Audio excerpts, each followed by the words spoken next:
the fourth day of this August series provided by ICHRM. And I think it has been quite a journey. And we want to thank God for everything, for giving us the breath of life, being alive today. It is not something that we take for granted. So I would want to invite one of the volunteers, especially the people in the panel list, to just open for us with a word of prayer. Then we can continue from there. Anyone who can volunteer to open for us with a word of prayer? Grace, please do.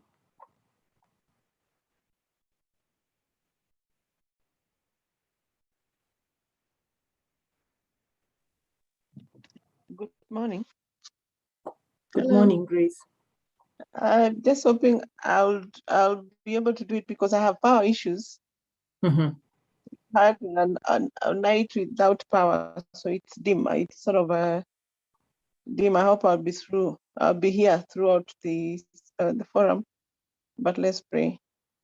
Thank you. Our dear Heavenly Father, we come before you this morning. We thank you, Lord, for giving us yet another day. We commit this webinar unto you and commit our speaker. Give her the energy and the wisdom actually to help us understand HR consulting.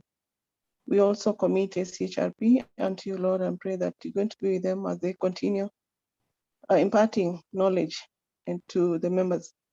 We pray for your guidance and protection throughout the webinar. We pray this through Christ our Lord. Amen. Amen. Thank you very much, Grace. We pray that your powers doesn't go off. We really want to have you there for the whole session. I know we don't want you to miss anything, and for everyone else also. I think we are good quorum. The people we have a few people who still join us, but I think they will get us on the way. As I promised, today will not be such a heavy day like yesterday. And I just want us to start by maybe to reflect on what we've done for the last 3 days. I know this started on Tuesday, where we were taken by Coach Catherine through the coaching and mentoring skills. I know it was such a wonderful 2-day session that she opened with. So I want us to do a short recap on maybe what were the key takeaways from the first 3 days. That is the Tuesday and Wednesday. So that we ensure that there is investment for your money. There must be something that you took away from that session. So I'd want three people to just tell us in terms of day 1 and 2, when on the topic of coaching and mentoring, what is it that you took away from it? And then we'll also have some people who will do a recap for us, what they took away from the huge introduction we did on the HR consulting, so that we know how to proceed with the rest of the program today. I know today marks the end of the August series session for the 4 days where you're earning the 4 CPD points. And I think we'll be briefing you on the other coming programs that we have with ICHRM. So let's start with the first topic, which is the coaching and the mentoring that were taken by Coach Catherine Wamwangi on Tuesday and Wednesday. Let's hear. You can put on the chat, you can just unmute and tell us something that you took. I'll try to move most of the people to the panelist list so that we can all contribute. I want us to have a very interactive session today. So let's hear day 1 and day 2. Could we start with you, Grace, before maybe your power start to misbehave? I'm not sure if I'll say anything because I did not attend, or rather. Oh, you didn't attend the first 2 sessions. That's okay then. Then maybe you'll come to yesterday's session. Thank you. You wanted to say something, Grace? What maybe I can differentiate between mentoring and coaching is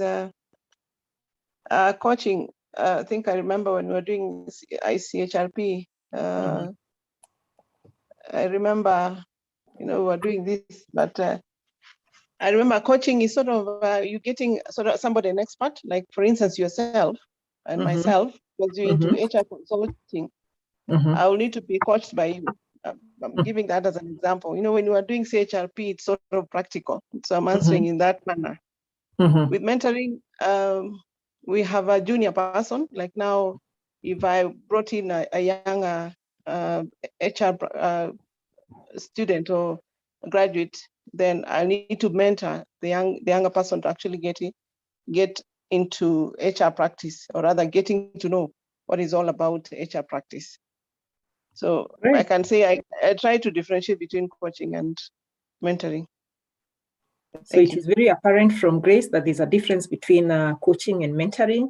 They may be closely and loosely be used, but they've been two different things. Let's someone else.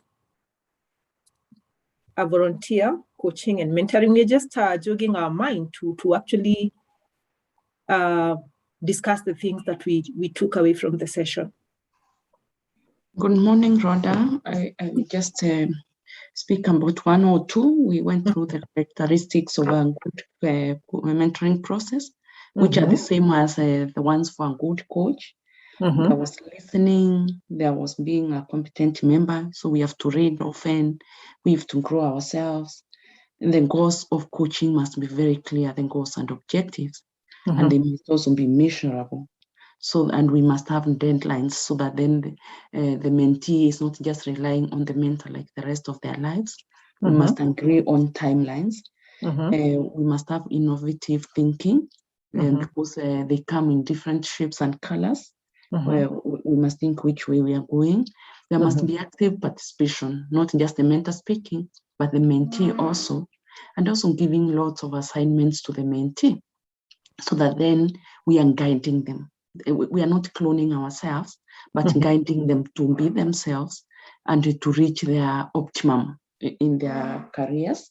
And I remember we spoke a lot for the 2 days, and at one point there was a conclusion that if there's some bad culture, the culture will eat the strategy, meaning then we are not able really to mentor or coach our employees nicely if we're in a bad culture, because then there will be too many hindrances to that. And also now that I spoke about the way they come in different shapes and colors, we grouped them into three. There's the mediocre group, people who don't know where they are, they don't know what they want, they don't know where they're going. Then there are the difficult people, a bit bright, and they can take you around corners and always opposing anything that comes. You see, we are going to mentoring and coaching. What you see, why a boss says something, no, that cannot be done. Just difficult, just blocking everything for everyone. And then there are the brilliant people who are so much ahead. And that's why as the mentor, then we must really make sure we are reading often, we are attending courses like this, we are attending webinars, so that we make sure we are just ahead. So that if you're given a very brilliant person to coach, you're not becoming a boring person. And that's my take from that. Thanks. Wow, that's very nice, Beatrice. Catherine should be hearing this. I'm seeing Catherine in the house. Catherine, you can hear the beautiful things people were learning yesterday, and that is very, very good. What is coming up is HR industry is, as people were perceiving it to be very administrative and personnel, things are really changing. And as Beatrice had pointed yesterday, what we learn in class is different, but when you go to the grounds, things are different. So what we do as HR, that means we have to up our games. We have to elevate our games to such a way that we are always equipped to see how these dynamics are coming in. I like the discussions of how to deal with all category of people, those people who are clueless about who they are, the people who are very sharp and brilliant, the difficult people. These are the characters we have in our workplaces, and to deal with all these teams. And I can tell you, as also we come to HR consulting, these are the kind of clients we'll also get. You might get a very clueless client who doesn't know what their problem is. So it is you to diagnose it and to give them solutions. You might find others that are very brilliant and they know what to take. And there are others actually who are very difficult and also want to shape your mind as the consultant. So those are the things that will keep on coming. And I really like what we took. So let's have the final person on the first topic of mentoring and coaching. We want to really ensure that when we give this program for the 4 CPD, it's just not on papers that we're going to get the 4 CPD point after the 4 days. We want to see that something have been taken home and we are taking it to the workplaces. I see Catherine. Catherine has said, good morning, everyone. My take home was the mentoring of 2 ways, that is to help both individuals and also the organization. That's very good, Catherine. I'm just looking at the chat. I want another final one, then we move to what we covered yesterday. Volunteer. Before a company embraces coaching fully, we could use lighter interventions such as sport coaching so that they can get a look and feel of how coaching is, and then we build onto that. And with time, then we can have then official coaching sessions that are scheduled, but otherwise you can begin lightly using sport coaching. Great, thank you very much, Nancy. I've actually, what I've learned in terms of the change management or even the change of any culture that you want to do in a workplace, you have to start small.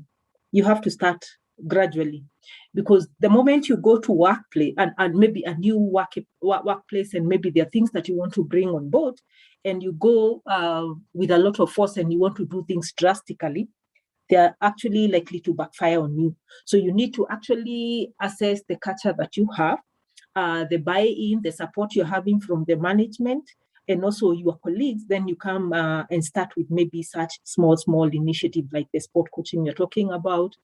Also do it even from outside your workplaces. You can even start maybe from the social groups that you have, the people in your profession. I'm sure there are people in another organization who may feel they need your support.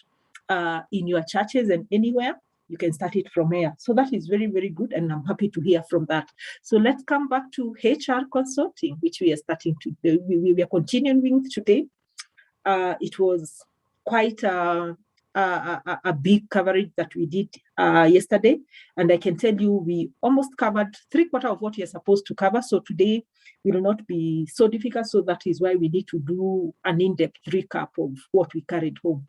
So let me hear from you, HR. Let me see. There's a comment from Redemptor, and Redemptor is saying, "Good morning, Rhoda. To what came out clearly before mentoring, you need to have parameters to assess the mentee.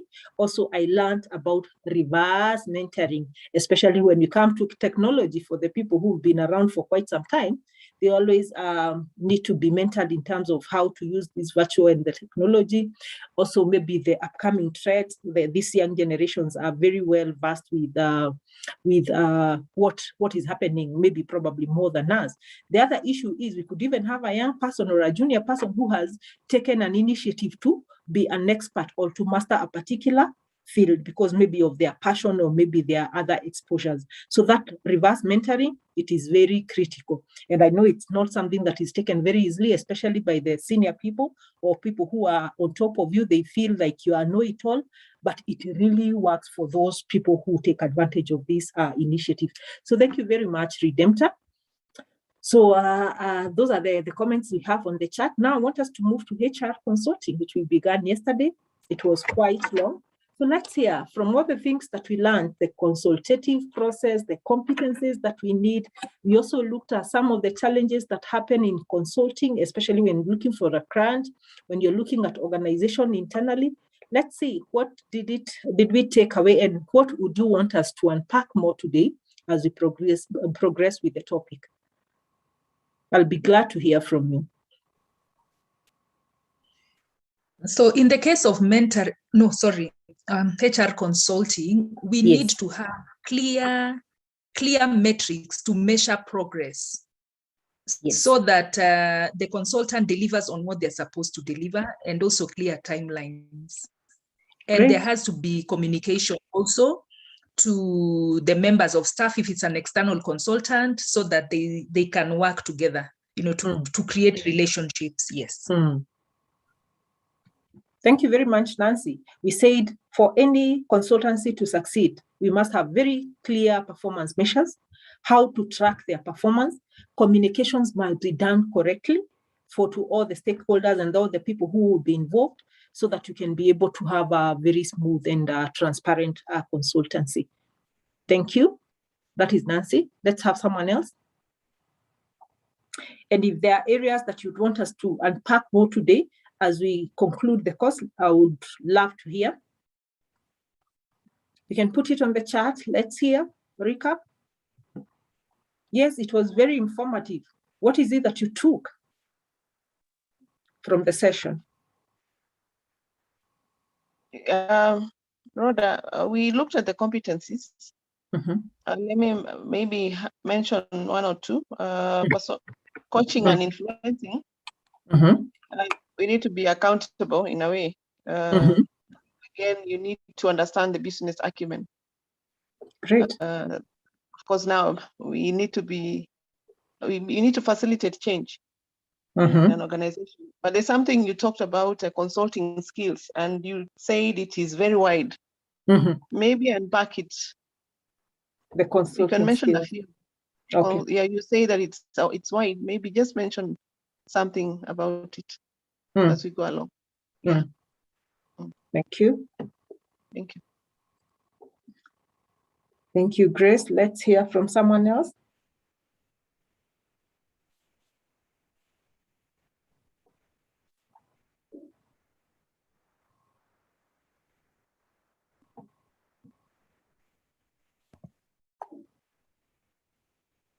We talked about maintaining relationships, just following up with your client through and through, and also maintaining. I've forgotten the other one. I'll come back again. Thank you. Okay, great. From Cash, he's saying, "Hi, Rhoda. Today would you please share the insight for pricing of services when it comes to consulting? Many thanks." I've remembered, and being specialized in just one area and running with it totally and completely. Yes. Great. Let's have the final one.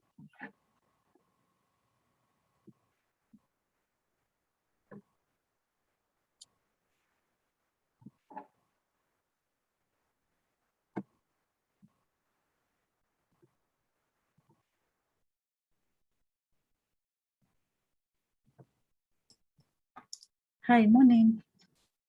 Morning, Redemptor. For me, yesterday, what came out clearly, you need to, for example, if you want to focus on HR consulting, you have to look for areas you're strong in. For example, is it in terms of maybe training and development, employee relocation, healthcare benefits? Yeah. So to me, that came out clearly. You need to look into areas you're very confident in. Thank you. Great. Yeah, that we agreed. We have to look for your area of comfort, specialty, where you feel you are an expert. This is because when you're preparing for consultant materials, it becomes very easy for you. Maybe probably what I didn't mention, and we will see today, the whole of yesterday and how I packaged the course, we were looking at the things that you do. These are the things that happens behind the scenes, because maybe when consultants come on board in our organization, we only see the proposals they have given and the pricing and the amount of money they are taking home. So probably that is how we see, and we think consultant is very easy, but I can tell you it is like an iceberg. Whatever has gone behind the scenes to be put together by the consultant for them to present to the client or to the market, it takes a lot of effort. It takes like 70% of preparation, of planning, of mobilizing resources before they can even put forward their proposals and then embark on doing now the work. It takes a lot. You have to be very clear in what you're doing. And that is why you could see the course looked like it's really heavy. And I'm sure a lot of people wanted to hear, this is how the market, it's very easy. You go to a client today, you think within 2 hours you can do a proposal and submit, and the next day you have a contract the way we see in some institutions, and you perform the assignment. There's a lot of preparations and the burning of midnight oil that goes behind the scenes, and that is what we actually looked at yesterday. So today mostly we will look out externally and say, how is the market outlook looking like in terms of the consultants? Is there opportunities for us, or is a diminishing market? What are the myths that we need to demystify and just give a clear picture of what is happening? So that is why the topic looked high. I've heard about the issue of pricing of the consulting. I'll also talk about maybe some consulting skills that you need, which I said it's quite very wide. I know even as we come to the end, Dan is with us and he'll tell us about the plans we have in ICHRM. ICHR, so that we can be able to unpackage this and what we have on offer for our participants and other people who may be interested to go into depth of the HR consulting. So there's something on the chat that I'm seeing someone has made a comment. Yeah, it gave, the outline gave me an insight on where one can concentrate depending on an individual strength.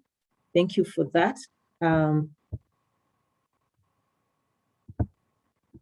And that is it. So I think those are good comments, and I can see we were really, that is from Grace. Do you have a sample of NDA?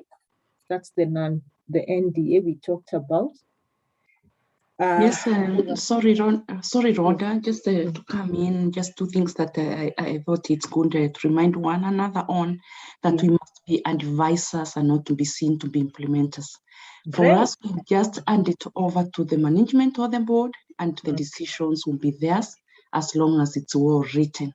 And then there was a bit of talking the legal direction. Maybe we could revisit that again today, because things that get illegal most of the times can be a bit scary. So it will be good to revisit that when we are taking the contract. We need really to talk more about arbitration rather than going to court. Going to litigations. Yeah. Okay. Thank you very much. I think that's okay. So we will try to have made those points, and we will be able to capture them as we go along. Maybe we could, Dan, are you with us? Are you able to say hi to the panelists before we dive into our topic today?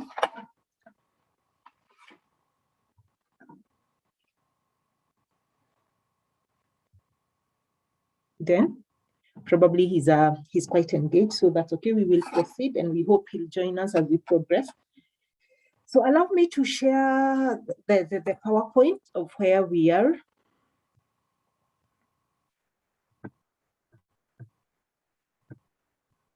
I try to make it very easy for you today. As I've said, we have covered much of the ground because I wanted us to have time for this discussion.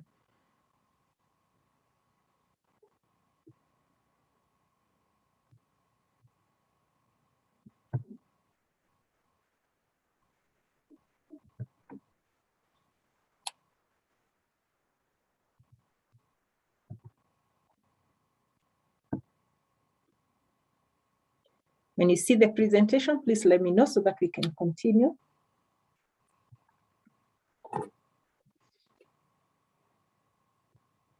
You can see my presentation on your end? Yes, yes. Great. Yes, people can see it. Thank you. So what I've colored in green in our objective, those are just the objective that we wanted to cover. It may look like we've only done 5 items, but I can tell you we've done more than that because we really expounded on what was there. We all understand now what is HR consulting. It's not a new term to us. We looked at the competencies of a successful HR consultant, which someone has alluded to. We looked at the list of the do's and the don'ts in the HR consulting, which one person has said you need to be an advisor and not a facilitator, and you have to leave the organization to do the things that they should be able to do. Communication should be very clear and should be owned by the organization. We also looked at various stages in HR consulting. We looked at the consultative process in a broad way. We also looked at the stages in HR consulting, and we also looked at an overview of the consulting process model and the issues that you need to look at. You remember we looked at the 8 stages where we were talking about the planning to outsource, the exploring the strategic initiative, whether to outsource whole, part, or then you want to also look at the analysis of the cost versus the benefit. Is it always about the cost when you go to the consulting, or when you want to decide when to consult or not. We also looked at when is the best time to do consulting and what is not the best time to do the consulting. We looked at selecting of the providers, and that is why we are asking who are the stakeholders and the participants in terms of selecting the providers and running the process. We also looked at how we negotiate the terms of the contract and maybe what is contained in the contract terms, and that is where we said we should be able to involve our legal people, whether internally or externally, so that you ensure as a consultant, you are not getting a raw deal, or you're not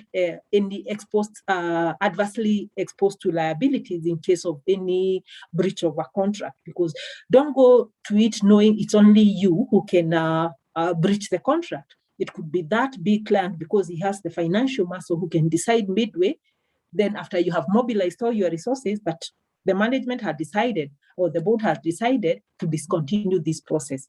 So, so those are some of the things we said we need to be really for our own advantage and the cost. It doesn't cost much. Or maybe you could also, once you have your first contract, especially when you're starting the consulting, you have it gone through by a legal person.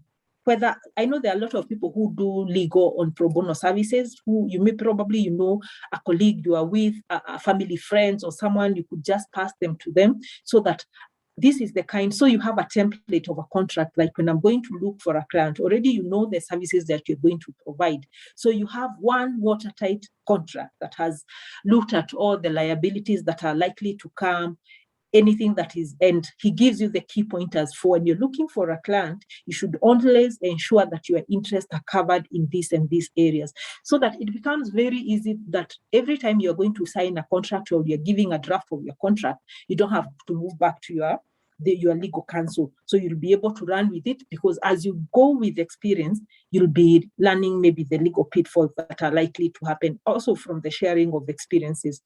And most of these templates, when you're starting up the consultant, you make them in the first instance. Then from there, it will be very easy to just replicate it, because you'll just be tailoring for that. So unless you have big issues that maybe the client has come, because the moment you give your draft contract, what happens for those who have dealt with contractors and consultants in-house, you will pass, for where I've worked, we'll always pass the contract to the legal department, so that they also give a review. And the beauty of this, when they amend the contract, they normally amend, and you can see the tracking of the changes and what they are proposing, and you can always see whether there is anything detrimental or there is anything to raise an issue with. And probably, and it's a to and forth discussion, you can tell them, or you can even negotiate and say, you put this clause, then this is the implication. So we also need to cover our back on this other side.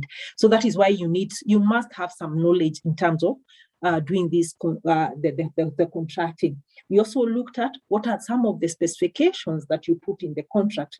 Then we also looked at the transition process, and also the resources when you're coming out of the consulting, and again, the managing of relationship. And we saw how this maintenance is very key because of the repeat businesses, and also maybe how they market you to the market. So those are some of the things that we looked. We looked at various processes. And so today I want us to start from the market, the outlook, looking at the market. How does the market look like in terms of the HR consulting? Then we can look at maybe most of the commonly outsourced HR services, and you can be able to see these are some of the things that you do. And probably when you Google or when you're researching on those people who are in consultants, you can see in such and such a company, they specialized on this. We know there are companies who are doing very well, and they have just decided to do one line of like recruitment, executive search, headhunting, anything. There are people who are really specialized to just do job evaluation, performance management. So you could pick 3, 4 or items that you feel, this one I've mastered, I have expertise, I want to research on, so that if any client that comes, the beauty with HR, nothing much would change from one client to another. So once you understand the processes, the model, how you collect your data, it is only maybe the outcome of what is on the ground that will change, but the processes and the systems and all will always be the same. And probably the tools that you are likely to use will always be the same. So we'll also look at some of the least outsourced functions in terms of the HR, which we will also note that there are some dynamics. Probably for now, they could be not commonly outsourced, or maybe they could be less outsourced, but if you were to get a client sourcing for that service, probably the workload would be much, and maybe also it could be a very recruitive area. And again, it keeps on changing, because probably people start, if you saw, people will start by outsourcing maybe security, the support services, the mailing, then eventually they get the confidence of the consultants, they start outsourcing the probably the payroll, the performance. So this keep on changing with time, and that's why we need to keep ourselves with the trends. Then we'll explain some of the HR consulting myths. It's a very short; those are very short slides. We'll also look at the trends in the HR outsourcing market and the future of HR consulting, whether there is future, whether it is bright, or and the money that is out there for maybe all of us to see whether there is enough to go around, or maybe we can pursue other initiatives. Then we'll look at the typical, I don't know whether it is Nancy or Beatrice who had raised the problems that we have in HR consulting, and we'll see some of the typical problems that you will experience and probably how to go around it, because we'll share with you what we call the best practices in HR consulting. When we say benchmarking or best practices, these are just experiences that have been picked from various areas to just show you when you encounter these challenges, by trying out this is what has worked for most of the people. And we know it is not one fit for all. Some of these initiatives may work for this institution and may not work for the other institution. That is why the analysis of the organization is very critical and key for us. So with those brief introduction, let's dive into looking at the market outlook. So this is how the HR consulting market look like. And we'll see 58% of the companies outsource at least some of the HR functions, 58%. So you can imagine all the companies we have in Kenya or in the world, because I think now we are not going to limit ourselves locally. We've had people who are already pursuing the international recruitment and the global market in terms of the HR. And the trends now, HR, they are now moving from being localized and they are going now global. So let's say this is a world statistics. 58% of the company outsource some HR function. So if you are to knock 100 doors, 58 of them will tell you they have outsourced some of the HR functions. And there is a possibility that you could get an opportunity. That's quite a big number. Then, which companies are these that outsource more? So we'll say 91% of companies with $1 billion and above in terms of the annual revenues are now considering HR outsourcing. It is an upcoming trend. So if 91% of the people who have such an annual revenue of over 1 billion revenue, they're planning to outsource HR, then that means there's a big market for it. Then HR consulting, or the HR consulting business, is growing annually at an approximately 30%. So are we able to train and build capacity for that, maybe 30% of HR consultants who will have, so that they can take up the market, or we'll have the few who are still in the market taking up and maybe having a bigger workload that they cannot manage. So we are saying also in the next 5 years, this is a journey we are starting, global spending on HR consulting, currently it's about $40 billion. And this is likely to double to $8 billion in the next 5 years. So that is why we need to get ready for this, both locally, regionally, and also internationally. Then there's an annual rise of 14% of the large firms. And we see, when you talk about the large firms, we are talking about the large firms with over 1 billion annual revenue in terms of the US dollars. So 41% of those large firms consider HR outsourcing. So these are big tickets that you can take advantage of.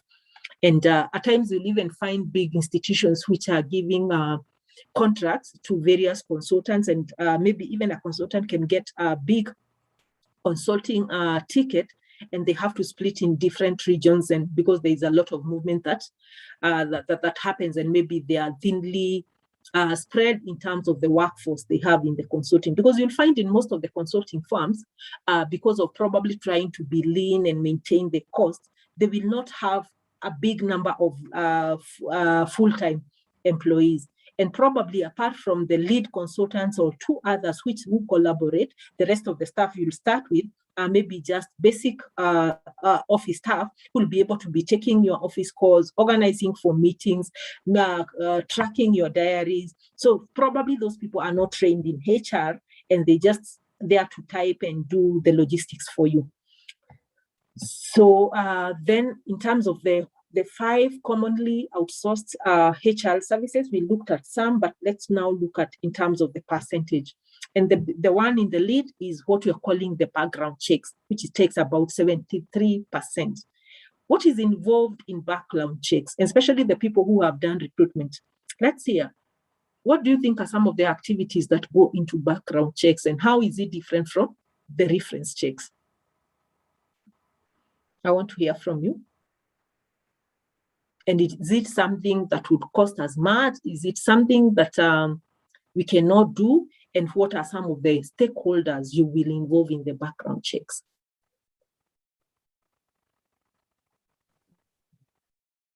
I think that background checks are deeper.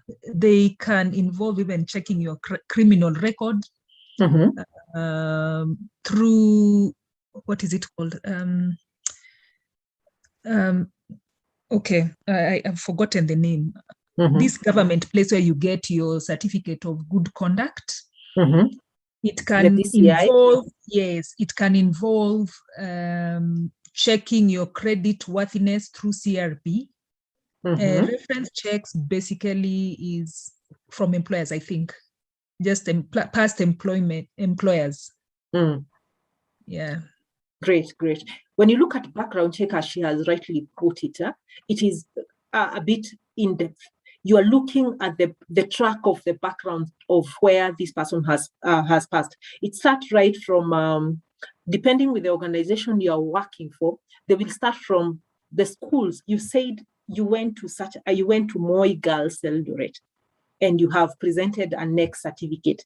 So they will write to NEC, send a copy of the certificate that you have sent, and they want it verified that this is a true and original, these are true, and a copy of the original of that certificate that was awarded. So they'll go into their records and confirm. And that comes with a bit of a little cost. For you to get that background check from NEC, there's some little money you pay per certificates. So if we have a group of people, so you do one letter and do several certificates and present to them, it might take a week or so to be able to complete that process. In terms of the university, because they don't have a common examination body, you will write to the university, put a copy of the transcripts, or maybe copy of the degree certificate, the master's, and then they confirm and they stamp for you that we are the people who awarded this certificate.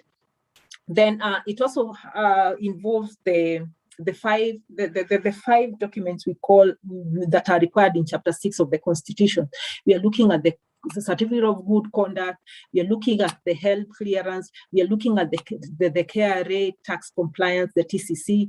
We are also looking at the CRB report, and which other one? And the EACC clearance. Even HELB.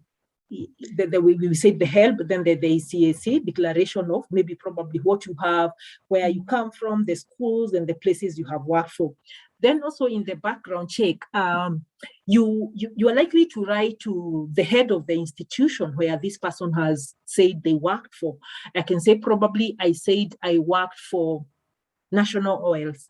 So you will write to the managing or the one in charge or the HR of that institution and confirm that this person we are considering for employment has indicated worked with you for this period to this in this position, kindly confirm. Or then if you have any comments or you have a specific form that you gather the data that you really want, like what position did she serve by the time she was leaving, what other position did she serve, what was the reason for leaving, are there anything that you comment about her conduct, what is her work performance, or any other. That goes before beyond the certificate of clearance that we normally get from any employer. Because the reason why you want to get the background check, this person who had worked with national oils can decide, and the head of finance was my friend, or the head of HR was my friend, so I'll put her as a referee. And the difference between the reference checks and the background check, the referee, they are the people that you refer that can be consulted. And of course, for every candidate, you'll give people who will give a favorable opinion or recommendations about you. But we want to hear from the other people, and mostly you write to the head of the institution, especially the immediate place that you worked or the other places you can write to all. So that is what background check is all about. And then if it's for senior management position, and especially where the industry is regulated, then there's also a requirement you do a background check with a regulator. For example, if you're moving from, or you are being promoted for any senior positions in the banking sector, where I spent a lot of time in, the institution, even before they take you on board or before they confirm you for the position, they have to write to the regulator, who is the central bank, vetting through what is provided in the prudential guidelines. And until you are cleared, you cannot take up that role, or you can only take it through the on probation. But whether you're on probation and then the CBK doesn't clear you, then you cannot be confirmed into that role. I'm also seeing in other financial industries, like in the SACCO sector, again, they will write to the SASTRA and they do all that. So any regulation, they look for approval from such. So that's what background check is all about. And why I said a lot of HR consulting work is being taken up by other people. You'll find we have investigative firms now who are specializing in background checks. At times, even as a consultant, you can engage the services of those investigative firms that do background checks, because you could have had, or probably you could write to a former employer who was probably not in very good terms with these employees, and they give a very bad picture of this employee, and probably it may not be so accurate, and there are maybe other issues that were coming into play. So you could use this investigative firm to dig more details about that client, so that you are able to be objective in making your decision, and to decide whether those issues that are raised are issues or maybe they are non-issues. Then the other consulting outsourced service that is hugely being taken is the employee assistant, or the assistance and the counseling. You see the upward trend of employee counseling, especially this time for COVID. There's a lot of talk about the staff wellness, the staff well-being, where we have a lot of issues on mental wellness of the staff. And this has become, I think, one of the most recruitive industry in terms of the counseling. For any good employer who thinks about their employees, they have ensured they have this package, probably in their medical cover, or they have maybe a panel of counselors that they will always send the staff who are going through family issues, who are going disciplinary issues, who are going through financial distresses or issues with the sicknesses. So that this is also a very good area.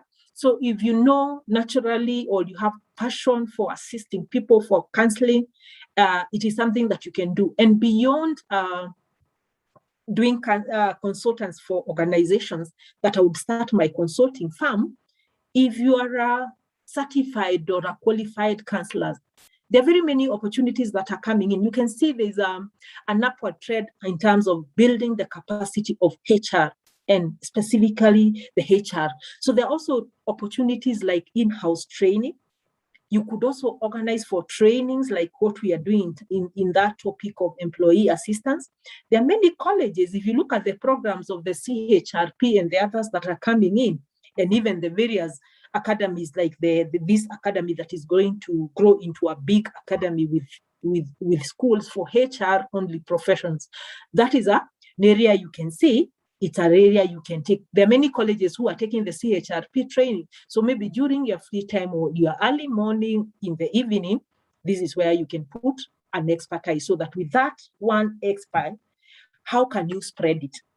Because I'll say you can have this, but how do you use it in 4 or 3 different channels, so that you don't just focus on going out to look for a client to do employee assistant, or for a client to refer someone to you? What other activities along that line of specialty you have can you actually put your effort in, so that you're able to diversify? So you can see maybe some industries or some consulting lines are pulling up, or they're on an upward trend, when others probably are declining. Because you can see, like, the background check with this time for COVID, since last year to this year, what has been happening? Are we having a lot of recruitment opportunities that are coming up, or are people being laid off? People, you'll see, like, the recruitment, the field have maybe dipped a bit, and the background check has also dipped up. The training, you can see they were all locked up before trainers could think that we could organize for Zoom meetings and do virtual training. Of course, there was a dip into that, but you can see now employee assistance has come up. So those are the things that comes up. So the other one that has a whole 67% is what we call Fsa Administration. And this is mostly financial plans or benefits, or accounts management for employees, and other activities that are done by specialists in that, where you can give administration of your account or your benefits or the plans to a consultant to run with them. Again, this is used highly in the financial industry. And there is also what we call the COBRA, which is taking 55%. Maybe someone could tell us, have you ever heard about COBRA? What do you think? We alluded to it yesterday, what COBRA means, and what kind of services are there in terms of the HR.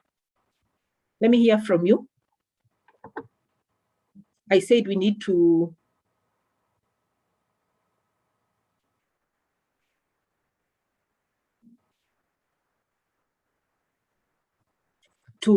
any term that we see, you should be able to unpackage it. Anyone who has heard about COBRA?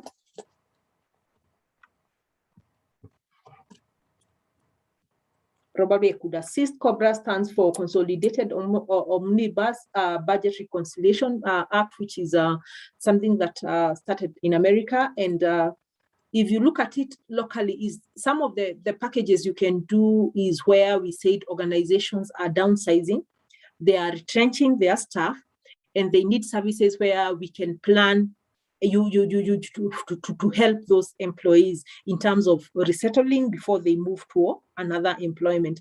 It could come in aspects like having a budget for their medical cover, maybe at a cheaper rate, which is managed by the consultant, that covers, because when they are leaving employment, they have lost their employment health benefits like the medical cover they had. So probably that could be downgraded, given to a consultant who will run with it for the family at an affordable price. So that also is there, 55%, but it's something that is really coming up. Then the other issue we say is the health benefits and administration. 60%. I'm surprised this is 60%, because a lot of us have outsourced our medical covers. I don't know how many of us are still managing their medical covers internally, where you pay for inpatient or you work on it on reimbursement and not given to an insurance. And probably what are the pros and the benefits, the pros and the cons of doing that? How many of us have their medical benefits still managed locally by the HR department? Full inpatient and outpatient being administered by HR. In terms of financial, you go pay the hospital, you go pay the outpatient, or you reimburse. How many of us? On our end, we actually use the insurance company, so we do not manage it internally. We just get the insurance brokers, then they broker everything for us. The staff get their cards, and they just go straight to the hospital. Yeah, so that's what majority of us does, because actually the brokerage, it's not even the organization that will pay. They get their commission from where they get the business from the insurance. And the beauty with the broker, you can put them at task to look for different insurances. They'll put their mind and expertise in it, so that by the time they come to you, you are able to actually pick the best of what they have recommended.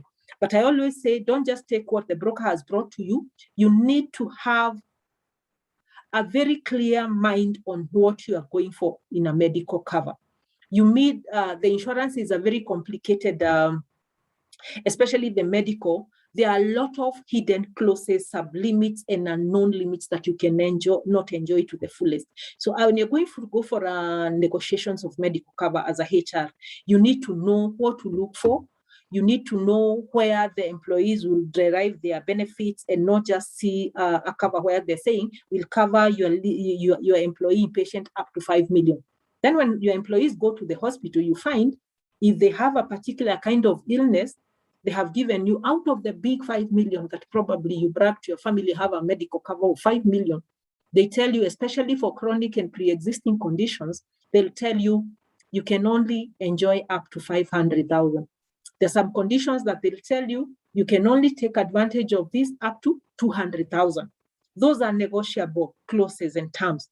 Again, they'll tell you this is not covered. So once you have an array of many insurances and you know what they offer, you should be able to be strategic and add value to your institution and also the people that you are managing, because small things like the medical cover can really add motivation to your staff, and you ensure that their family are safe, they have the best benefits. I can tell you these things are negotiable. And that is why when you looked at the HR consulting, we said we should always put the consultant in a very competitive mode.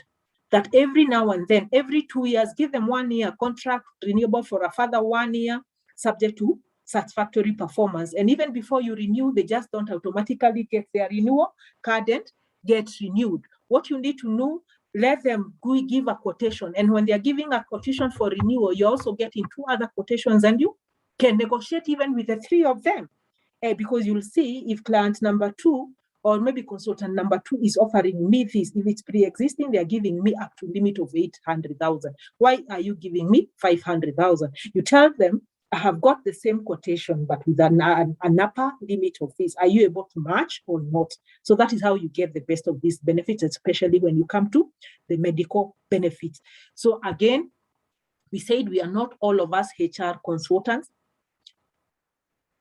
Is it an area that you can do insurance brokerages? Because probably for many, many years you have managed the health benefits in terms of the administration.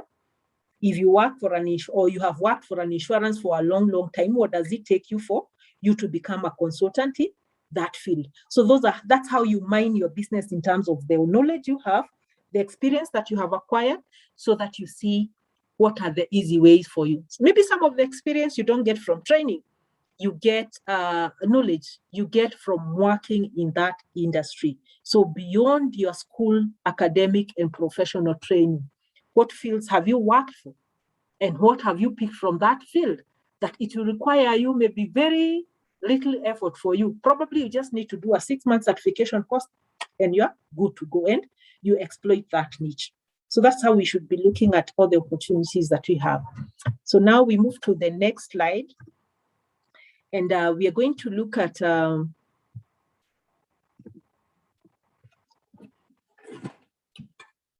other types of HR consultants that are available for us.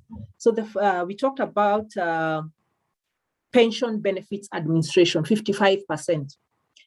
All of us who runs the pension, be it in the government or where we have, our pension benefits administration is managed by various consultants. Of course, we have the trustee, the fund manager, we have the administrator, we have the banking, all that, they are outsourced. And that is done by maybe specialized people to be able, and there are also licenses and also the approvals by the relevant bodies like the KRA, the RBO that needs to go into it. The people, about 54%, they just concentrate on temporary staffing. I think I gave you an example of an organization where we were offering not our core business, temporary staffing for short periods of time. And within that period, you could make a lot of money. We have seen also institutions, especially the ones who still have the support services or the messengerial, where maybe those staff are only 5 in the organization and probably they are thinly spread.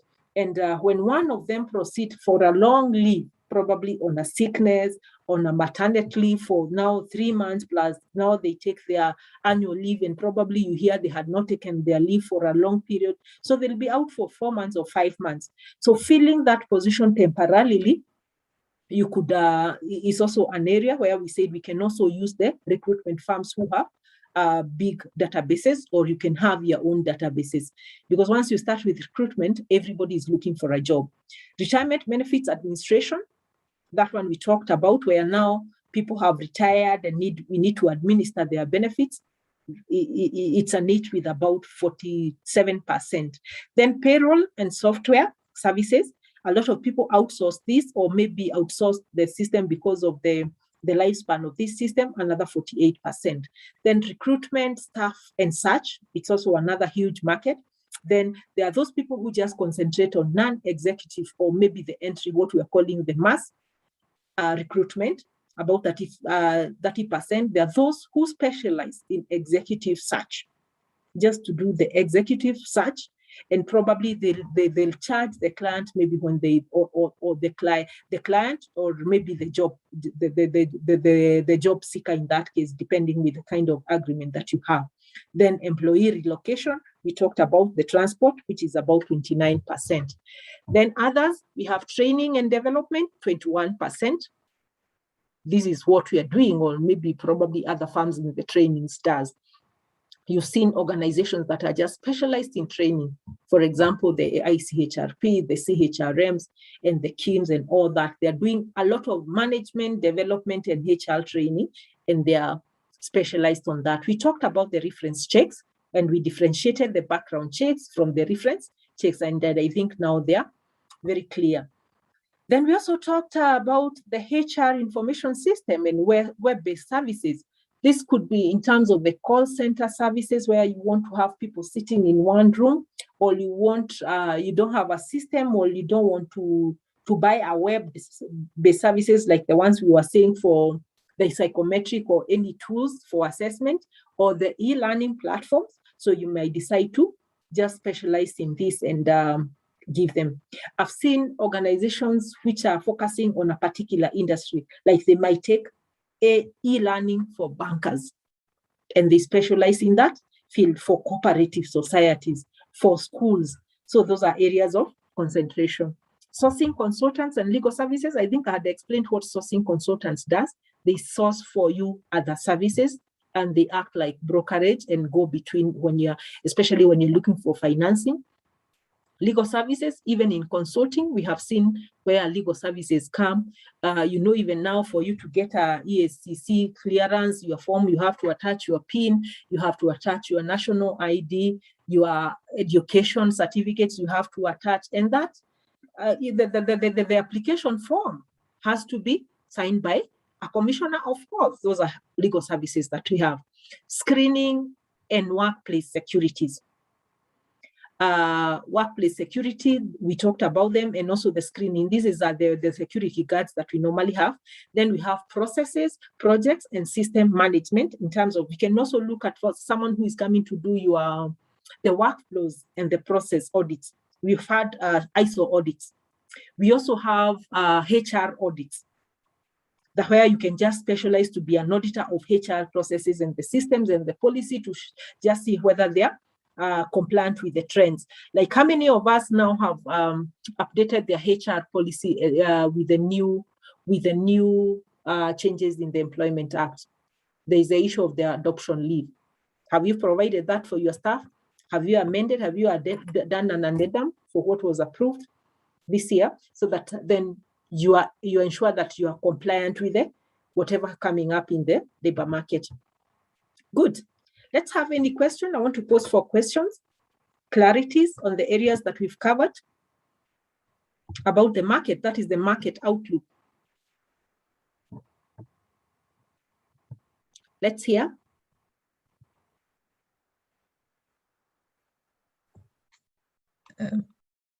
I think for me it is the information that we just shared on specializing even up to industry. I think that is very important. I've never thought about it.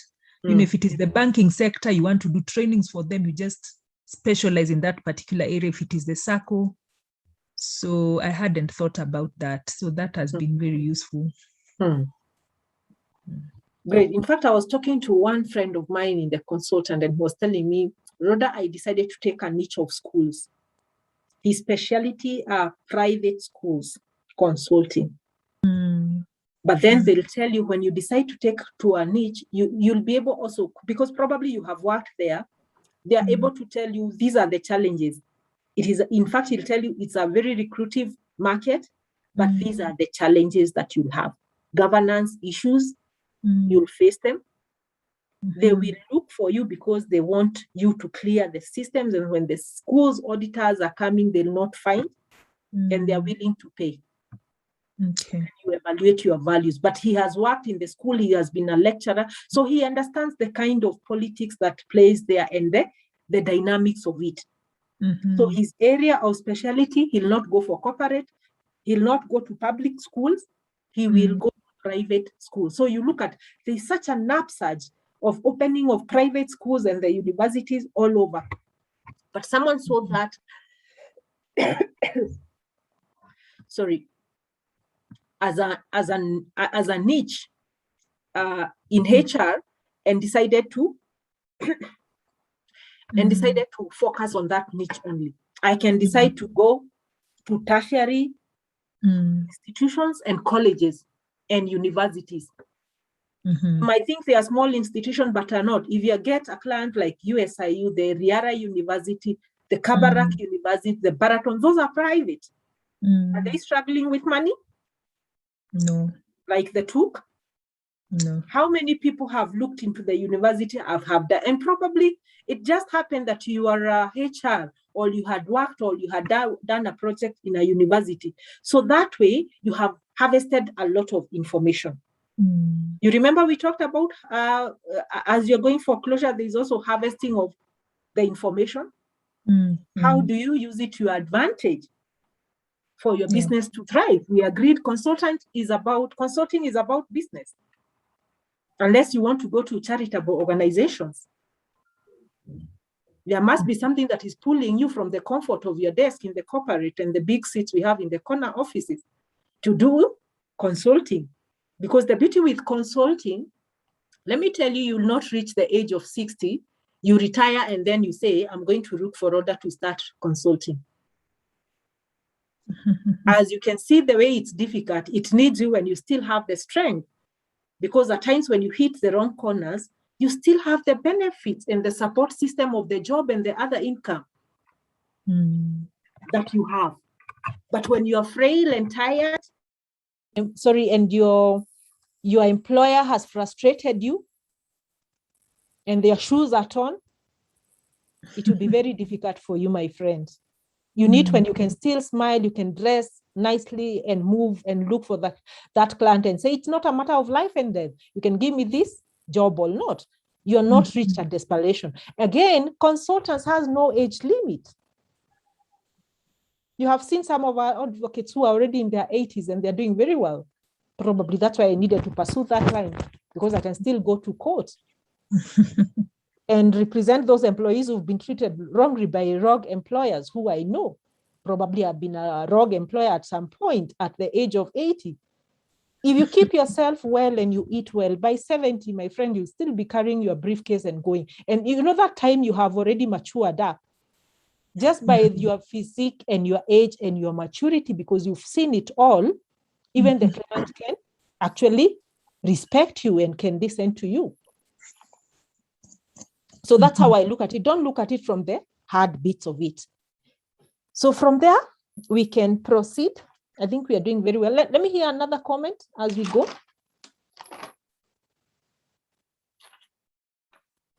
I know we are doing very well in terms of the time. So let's go to the next topic, the next area, which is the least commonly outsourced HR And I said, these are also dynamic. I think I also need reverse mentoring. My slides are not moving.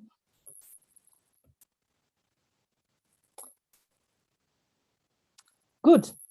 So on these slides, we are going to look at the least commonly outsourced functions, and mostly the ones that are closely related to HR.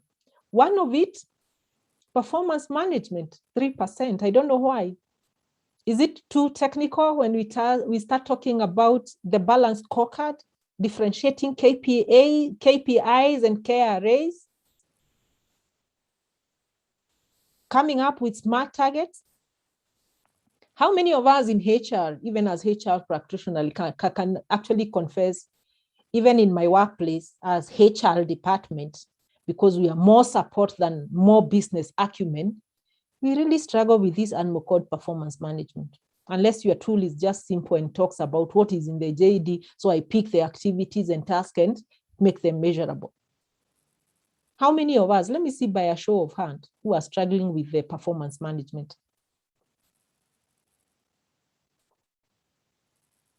Catherine, it's good to be candid. Great. We are struggling, Lillian. Majority of the HR are struggling with, and I don't know whether this also translates to maybe the low uptake of performance management being done by HR, because you'll find even HR will just be called probably to facilitate the training when it comes to balance scorecard. Majority of coming up with the tools and the infrastructure are being taken by other people who have done math, statistics, strategy, and other activities. So probably you might look at why is it a niche? And when it happens, how much money does it generate? And probably if it is that technical, how do I align myself with the people who does it, who are experts, who are former CEOs and who are former strategists, to be able to probably just elevate my level to a probably, maybe there's an organization that may just advertise for performance management and the turn-up is also 3% or 1%. Or you'll find you are just the two of us who has quoted for that. You can align yourself. I keep on talking about collaboration and putting your network down. Look for those people, whether they're in HR or not, especially the people who concentrate on strategic planning. Because for any organization that comes with a strategic plan, they must develop what you call the operational plans and the annual plans. And does it stop there? Those are the same plans that will be cascaded to departmental operational plans, annual plans, and individual work plans that will translate to the performance appraisals. Whether you'll just come in at the last leg of, now we are cascading from the departmental, because that's where they get lazy. You tell them, now I want to plug into your tail end. I want to help them to cascade from the departmental plans to individual work plan where you sample people, and then also the appraisal tools. If you are to call 5 of your close acquaintances and tell them, can I see the templates used for performance? Can I see your balance scorecard? You have 5 templates. If it's the banking, you can have 5 in the banks, and you'll be able to craft out something. And probably that's why you need to start with small clients, the SMEs, the schools, and what have you, before you go to the big corporates. So performance management, it is actually lagging. The other issue is business, strategic business planning. Strategic plan. Why are we shying from this? Because we are afraid of the figures. We are afraid of the organization change and taking. It's quite big. It could be big for HR, but you could also try to familiarize yourself with, whether it's just taking a walk when you have some ample time with the people who are very specialist in this. I talked about process engineering, where you accompany these people so that you can be able to, during your free time. It is not us only lawyers who, why do you think lawyers offer pro bono services? They are gathering experience through mentorship and the leadership of the other people until they gain their confidence. Then the other issue is policy development and implementation. A lot of people actually shy away from the policy development because they can make their policies or want to tailor them for their own needs, or they have been in existence, they keep on reviewing. Implementation has to be owned in-house. And that's where institution or organizations are outsourcing the full package. Then there is also employee communication plan. It is more of PR or maybe corporate communication than on HR. But can we have people who are specializing about just employee communications plan? Because communication is not just to the stakeholders. How do we communicate to our employees? What are some of the things that we can borrow, that we can say probably we want to have quarterly CEO briefings, where you can have a cup of tea and breakfast with the staff, and the CEO just talk to the staff and tell them, this is the progress we have in terms of our institution. This is where we are in our strategic plan. This is where we are in terms of the targets we are in, so that the staff don't hear it from the newsletters and from outside that this is the profit. We are likely to declare some losses. So they are kept on, whether it's once quarterly, where the CEO addresses and give them, so that you try to reduce the grapevine. Do you have regular management meetings or departmental meetings? There are institutions that have even come up with strategies of where they'll have standing meetings, just maybe Monday morning, Tuesday morning, early in the morning, 30-minute stand-ups. You just give an update of what is happening in my department. These are the things that we have planned in HR to roll out in the whole of this week. And you know, by the next week, you will be accountable for that, because people will say, Rhoda, you said you are engaging on this project, where are we? You said you're planning training for this, where are we? Or we had discussion with HR where we are coming with a tailor-made curriculum to build capacity of this, because we have seen a gap in this department. So the communication becomes wider.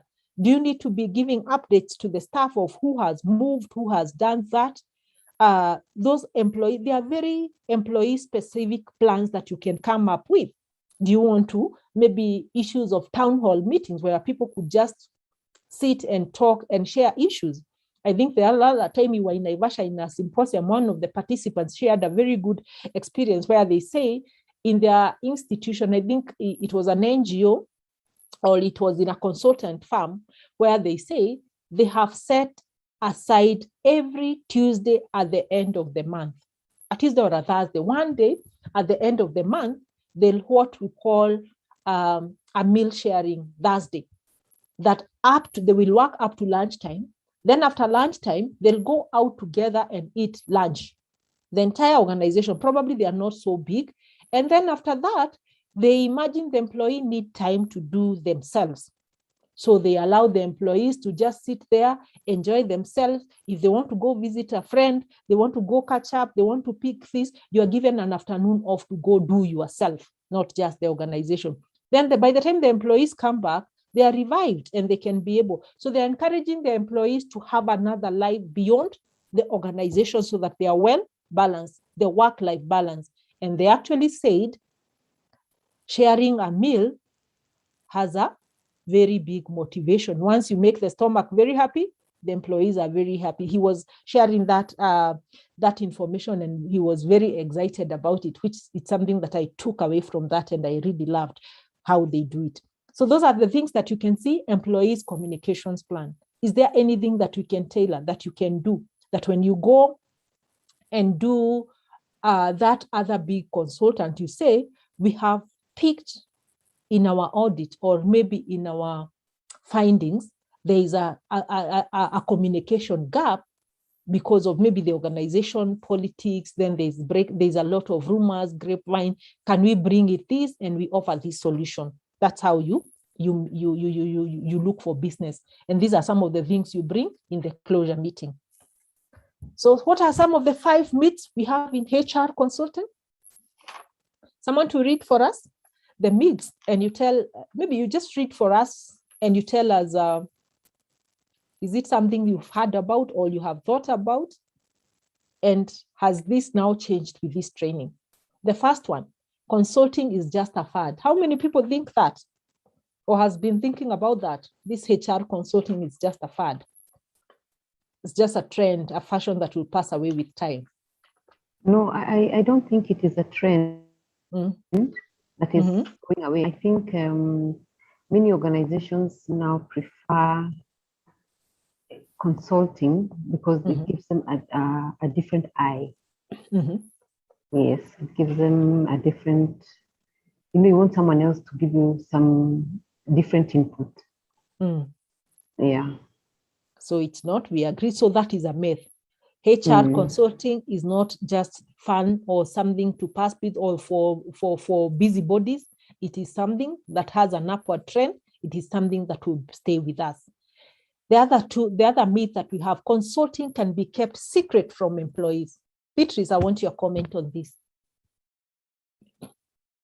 This is mostly in mindset as the senior people. Yes, Rhoda, this actually now brings us back to the management issue again. And I don't think it can be kept secret. It will grow the grapevine by, I don't know, 120%. If that ever happens, people start feeling more insecure, like what are they planning for us? Or why are we not getting involved? And then why are you keeping it a secret? And these consultants also need to hear from the employees. The employees are part of the organization. And the more we work together, makes an organization easen up, makes us work together, makes everyone feel wanted. I love the example you've given of a meal. I worked way back, like over 10 years ago, in an organization where it was 180 tea. If you have currently angwashes, if you have currently andomas, feel free, there will be adazis and other products offered by the organization and the tea. And that was time even to brief. For those of us who are from the field the previous week, that was time to brief. And I remember on our WhatsApp just a week ago, we were recapping on that. And the employees who are there said it still goes on as much as they're working from their houses. You catch your cup of tea, catch your andazi, sit here by your laptop, and whoever has some light update will give, not very officially, just tell people, I was in Kisumu in our project and this is what's happening. These are the things that need to be picked up. HR, you need to do, I recommend you can follow up on these accounts. I recommend you can follow up on this. Very, very informally.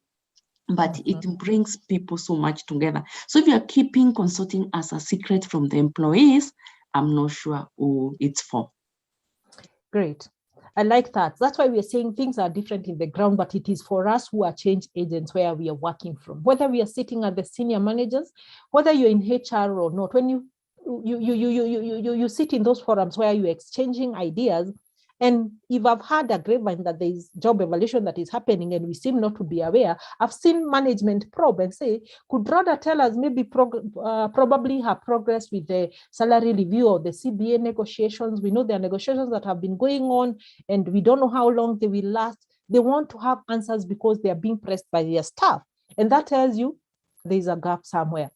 So in terms of, you've had institutions where people have brought a consultant on board to look at the reorganization review, the job evaluation is done, the employees have no clue, and they are given 1 hour to clear after being declared redundant. That after now the communication they hear, in this month, the organization engaged a consultant to do the organization review, and the outcome of this, we are sorry, we are going to be releasing some of the people on this.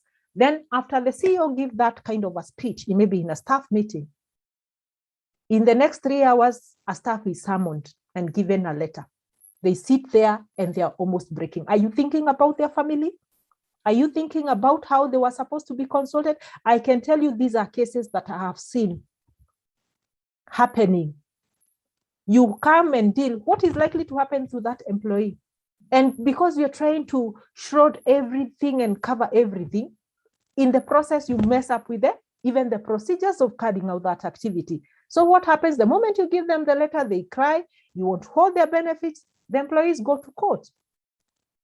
And you start incurring litigation costs. And that is when they remember it is HR who wrongly terminated or declared someone redundant.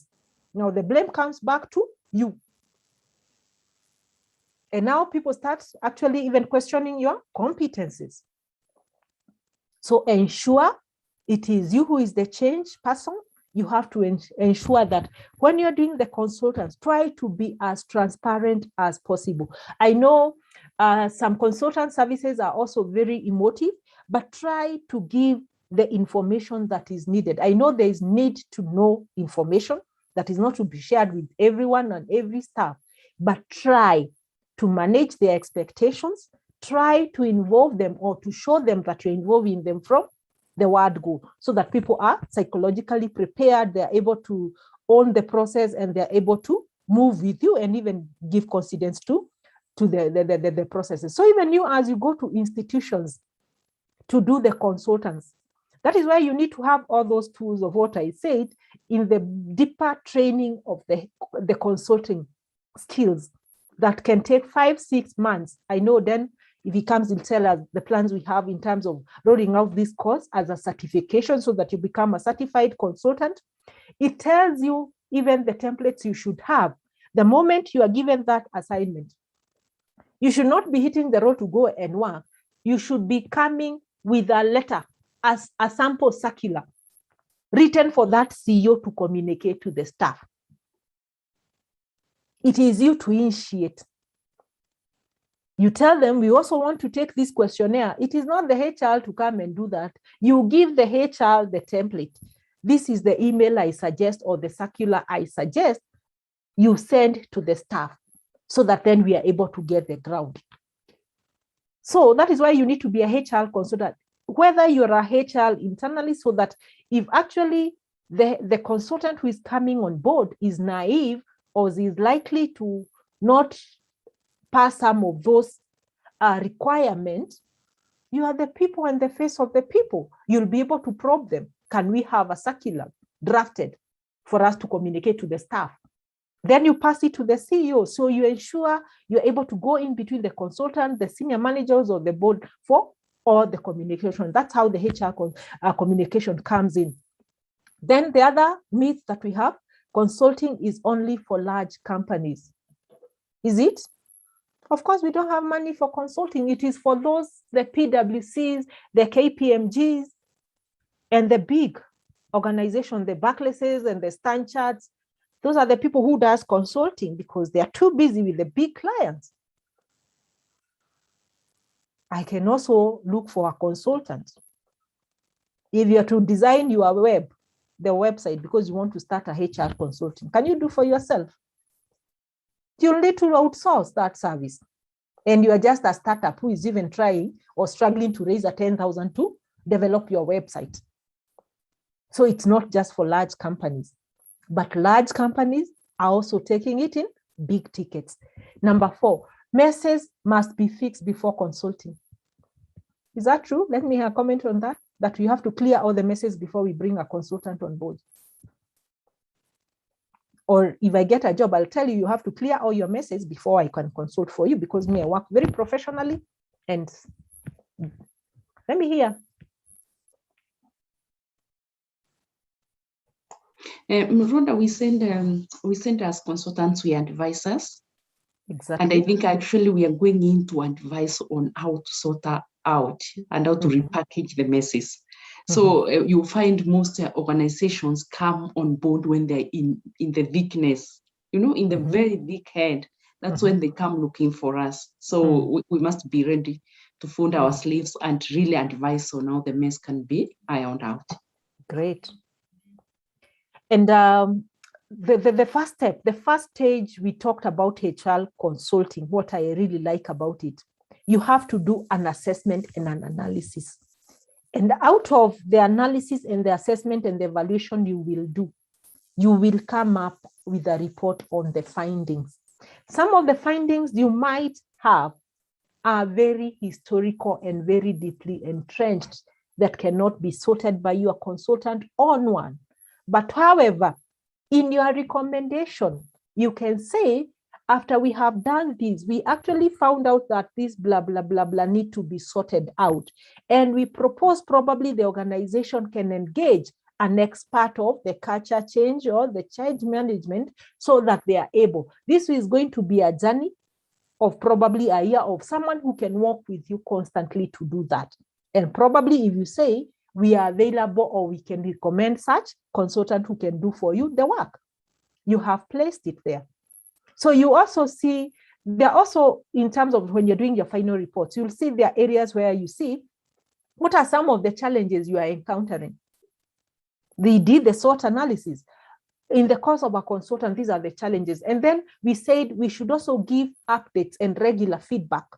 in a timely manner for the things that we run into every time we are doing our consulting. So that is how you package all of them.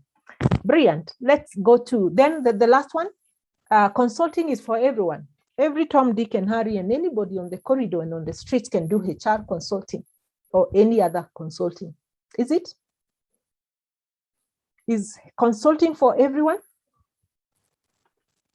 Yes, I think no, that's what we've been discussing here. You need to have some expertise. Yes. Yeah. You have to do a real evaluation and analysis whether this is what you want to go for, because you must be ready. We are always told the journey will not be easy, but we can do it. Others have done it very big. There are people where if you offer them jobs today for even 1 million, they will not take it because they're doing very well in consulting. All right, so let's proceed. So the next time we look at the trends, what are the trends in the HR consulting markets? And I think most of these things will move very quickly because I have heard them being alluded. Specialization. It's a trend. You can see it's a trend number one when you come to HR consulting, where we used to just call ourselves, I'm a HR consultant. I can do everything from the job advert, the recruitment, the background check, the reference. I can even do for you up to exit. I do everything because I'm a HR generalist. We are moving out from there. We are going to what we call specialization. I said HR is moving global. We need to elevate ourselves. We need to elevate the game and move global. Let's not just focus. What if you get a job that, even KCB, they give you a job and they have branches in Rwanda, Tanzania, East Africa. Are you trying to get yourself acquainted to probably the labor laws there, or you just say, I just know the employment 2007 of Kenya? What is it? I loved someone who said their focus is international recruitment. That means they are able to know the statutes of the other country, the other countries. They are going beyond their limit and beyond the borders. Standardization. What is standardization? We look at it. We are having, we are coming up with HR policies, metrics, and measures that are able to give us the standard way of doing that. So it also becomes very easy to pick and plug. Regionalization. You focus on the region. Say, my focus is only in Nairobi, or I'll focus on coast region. I'll focus on central because I'm going to look for milk farmers because they have big businesses. Consortia buying, we look at what we call consortia buying. It is where you buy as a big consortium and then you do different bits of the consultants. There's what we call the mid-market mania. Have you heard about the mid-market mania? No. No, someone try. What is the mid-market mania? I heard someone talking about this.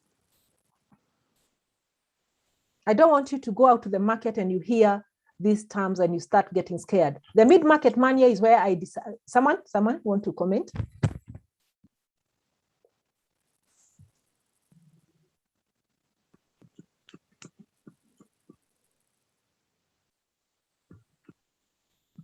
Great. So I'll say mid-market mania is where we decide I will not go for the big fish, the big corporates because they're intimidating. Then I'll not go for startup because they don't have money.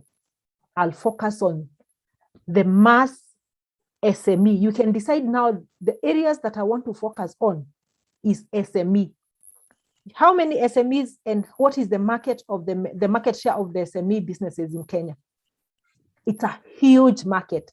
So we'll say my niche is just the mid-market.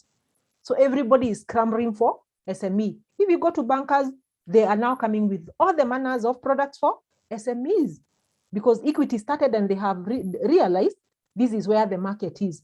When we were working with the big boys, we were saying, actually at some point we even told people who had a balance of less than 10,000 to close all the banks, and we closed those branches that look like we are dealing with people with 10,000 and below in terms of the bank deposits. What is happening now? How many people go to the bank? The banks come to us. They come to your hardwares. They come to your milk shop and the M-Pesas they're looking for. So that's what you're calling the mid-market mania. Utility model evolution. Utility model evolution is where we are looking at the utility of the services or the systems that are available. I'll take an example like someone comes with a big system or technology infrastructure and then offer that system to the other service providers or users. So you just come and plug and use their facilities and you pay for that. We will look at it more in details. And then there is what we call consolidation and partnering with others. I've talked about collaboration. We can decide, me and Nancy and Beatrice, now we are going to consolidate and we partner together. When she has a client, she gives me, I do this. When I have a client, we merge ourselves and we partner together. Or I know Nancy is a specialist in performance management, but I can do this back. So when I can take the whole contract, but then we subcontract, or maybe because we are very good business partners, that's how you start small. You don't have to really go into subcontracting agreement. You come in together. So on a very high level, I'll not go because I think I've explained. Let's see what I could have missed. Specialization, we say a few HR consulting firms specialize in certain HR functions and adapt that special line of work as their expertise domain. I think that's self-explanatory. Globalization, a few HR consulting firms are more concentrating on growing the company in terms of its HR related practices on a global or a worldwide scale. Standardization, we talked about the ISO audit and the HR audit. Some consulting firms are expert in imposing of standards or regulations related to HR functions. Probably we just want to work on workflows. We just want to look at the process reengineering. We just need to look at the policies. We want to do, you know that when you do the HR audit, you are looking at the compliance check so that you ensure even the measurements. So you concentrate on the standardization. Regionalization, we are saying some HR consulting firms are experts in catering for HR related functions, specifically related or limited to a particular region only. You can say my focus is East Africa. My focus is only in Kenya. My focus is only this geographical region. Consortium buying, it says consortium buying, it's a growing trend in the outsourcing market. In the outsourcing market is the buying of groups or cooperatives that will help to share resources and as a group dramatically leverages on their scale and aggregated purchasing power for outsourced services that benefit each and every member of the buying group. I think that's you come as a consortium and then you buy together, use the economies of scale so that your cost of production is, or rendering the service is reduced. Mid-market mania, we said some HR consulting firms, strategy is to focus on mid-market clients. Mid-market companies are those who have about 3,000 to 15,000 employees. That's on a global range. For us, I think if you were to look at SME, it might be lower than that. Such consulting increased focus around building leverage and repeatable technology-driven components to their HR offering. So when you look at the mid-market mania, mostly these consultants is you are leveraging on your personal relationship, your professional networks. And since you are known or you've been referred by this group of people or these people, you can easily build trust. And every time maybe they have a repeat business, because they know also doing for the wide competitive procurement might be expensive, they are likely to come and negotiate with you. They are likely to come back for advisory. And these are the clients you need to keep very close for repeat businesses. These are people who will go and sell you through a word of mouth to their other business partners. Because someone will say, I can see your HR department has really improved. I can see you bought this. I'll say, call Rhoda, call Nancy. She'll be able to sort you out. and she'll give you a fair price. So you are able to negotiate a lot of repeat business. And then utility model, it says some HR consulting firms develop their own utility model. A utility model is an exclusive right granted for invention, which allows the right holder to prevent other people from commercially using the protected inventions without his authorization and for a limited period of times. We've seen where like the HR information systems where you have to buy a license, and once it's expired, you have to renew and you charge the maintenance fee or the renewal fee because you don't have the patented rights to use that services. Issues of psychometric test. That is why we cannot, it's very expensive for you to actually maintain or even buy your own. So people have invested in that. So you just buy in the package that you want and you release, but you don't have any rights to that. So the other is the consolidation, which we said some HR consulting firm partner with the company and help provide their expertise in the HR related areas so that the company can focus on its own core competencies. So I gave an example of Nancy and Rhoda and say, I'm a specialist in performance, you are a specialist in the job evaluation. So we come together and give that whole service. You can also partner with non-HR consulting, especially the people who call themselves the management consultant, the people who do business reengineering and the risk managers. Because for risk, they just identify the risk and give recommendations, but who is to implement or to do the specialized? And every consulting that comes from the organization, it must have a HR aspect. That is why HR is the trendsetter, and it sets the pace for the other processes that can be outsourced. We talked about the process, we talked about IT and the accounting. They all comes from that because the HR is run by people. And we said we cannot bet on strategies or processes. You can only bet on people. So now let's see, that is now what is happening in the market of the HR consulting. What about its future? We've seen the trends that are coming. The future of HR, we'll look at it in 10 points. And the first one is the growth maturation of the HR market. And we are saying organizations increasingly use outsourcing as a strategic business model in order to remain competent. Because if you rely solely on your internal resources, you may not know what is happening out there. But the beauty with the consultants, they are in touch with many clients and the businesses, and they are the first people to get the first-hand information of what, because they want to keep themselves abreast so that they don't give stale information. So there is that growth maturations of the market. Number two is there is an increasing weight on non-cost drivers. So every time an organization wants to make a decision, do we outsource or not? You remember we talked about the cost benefit? Is it costly to maintain our internal people or to do HR consulting? Now we are moving from that. It's not just about the cost. It is about the strategic benefit. It is the non-cost drivers that are, the HR consultants are not cheap, and they're not always cheap. You may have to do an investment and a huge investment, but then you look at the value that is derived in terms of meeting with your strategic goals and objectives. So we are no longer focusing on cost is not just a factor that you look at. You need to look at none other cost factors that drives this HR consulting. Then what you call the commodization of HR functions. Now HR functions are normally packaged as a commodity.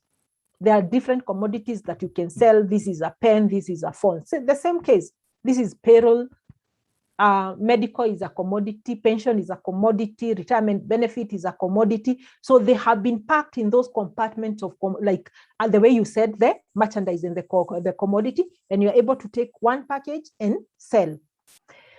So that is what we say. And they look at the low cost and also the competitive. Then the new role of internal HR department. We said you as a HR in the HR department, my friend, let's not concentrate on routine administrative activities that can be outsourced. Those are not our core competence. You cannot be developing yourself and going for all this training, then you want to do the mundane task. Let us try to be more operational. Let us try to be more strategic. Let us act as change agents and business partners.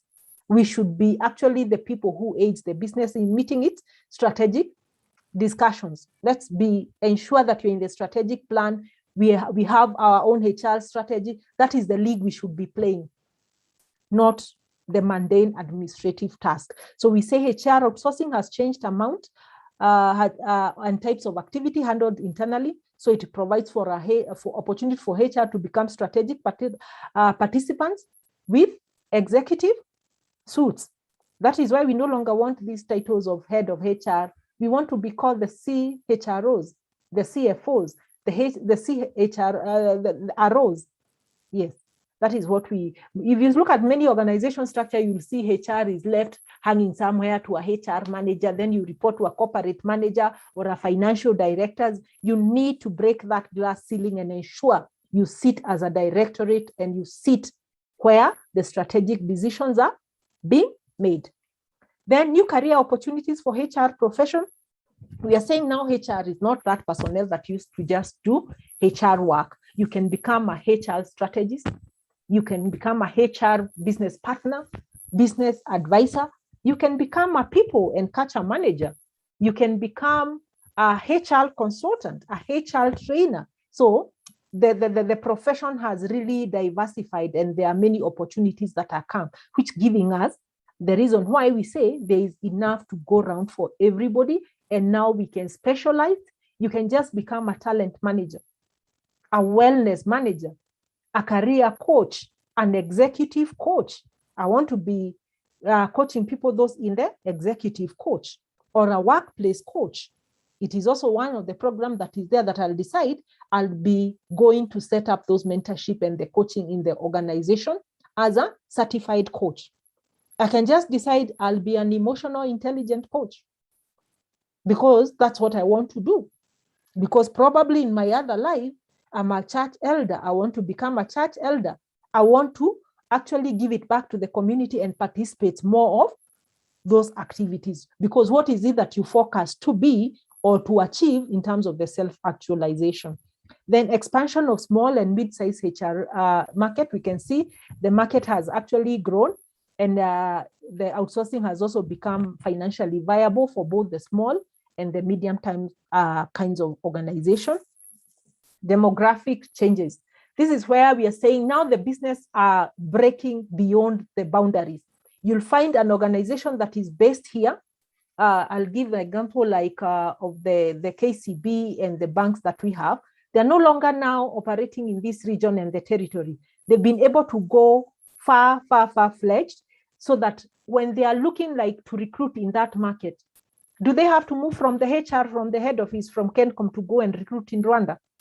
So that demographic changes in the organization has also shaped the future of the HR consulting, and it's changing in terms of, so we need to place ourselves there that you can have a client like KCB or Family Bank that you have been consulting on, or even SME, but they tell you now they are opening a branch in, and probably the branch they are operating, it only have 5 people. So why not take that and get the exposure that you have? The other one is improved HR metrics. I know we've been talking about the HR metrics a lot, and we are saying there's a greater reliance on improved HR outsourcing metrics. The HR activities are being standardized and qualified, so organization can benchmark and compare performance with other organizations. And then finally, there is the shaping of the industry, where we are saying the reshaping of the industry is done by consolidating and competition. We are saying consolidation provides broader range of services, more competitive offering, and specialized services. And then finally, we say the trends are catching up with us, and their various trends are expected to gain the momentum in the next 2 to 5 years. It will be a big thing, it will be different. So we need to keep ourselves abreast with that. So that, I think today we can take a break. It's 10:30. Let's take a short break. We give ourselves 5 minutes for a health break, then we come back. Do you agree? We are not so far. Yes, yeah. There's something I need to attend to. Let's take 5 minutes health break. What's the time now?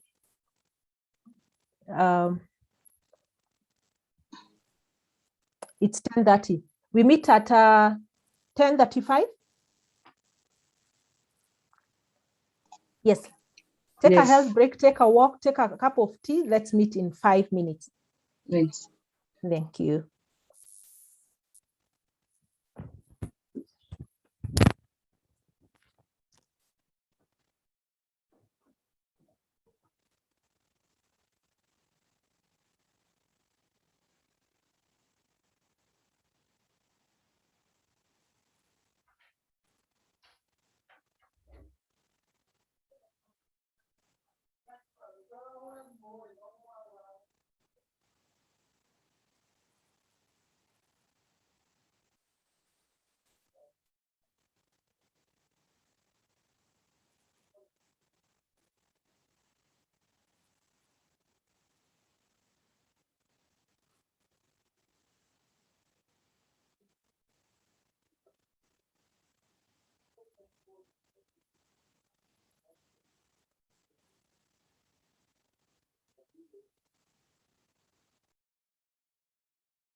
It's 10:36, so we can resume from where we stopped. We just have about 2-3 slides before we finish. So you can hear me, and are we back?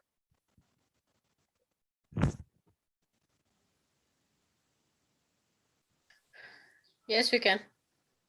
All right, so allow me to share my slides again.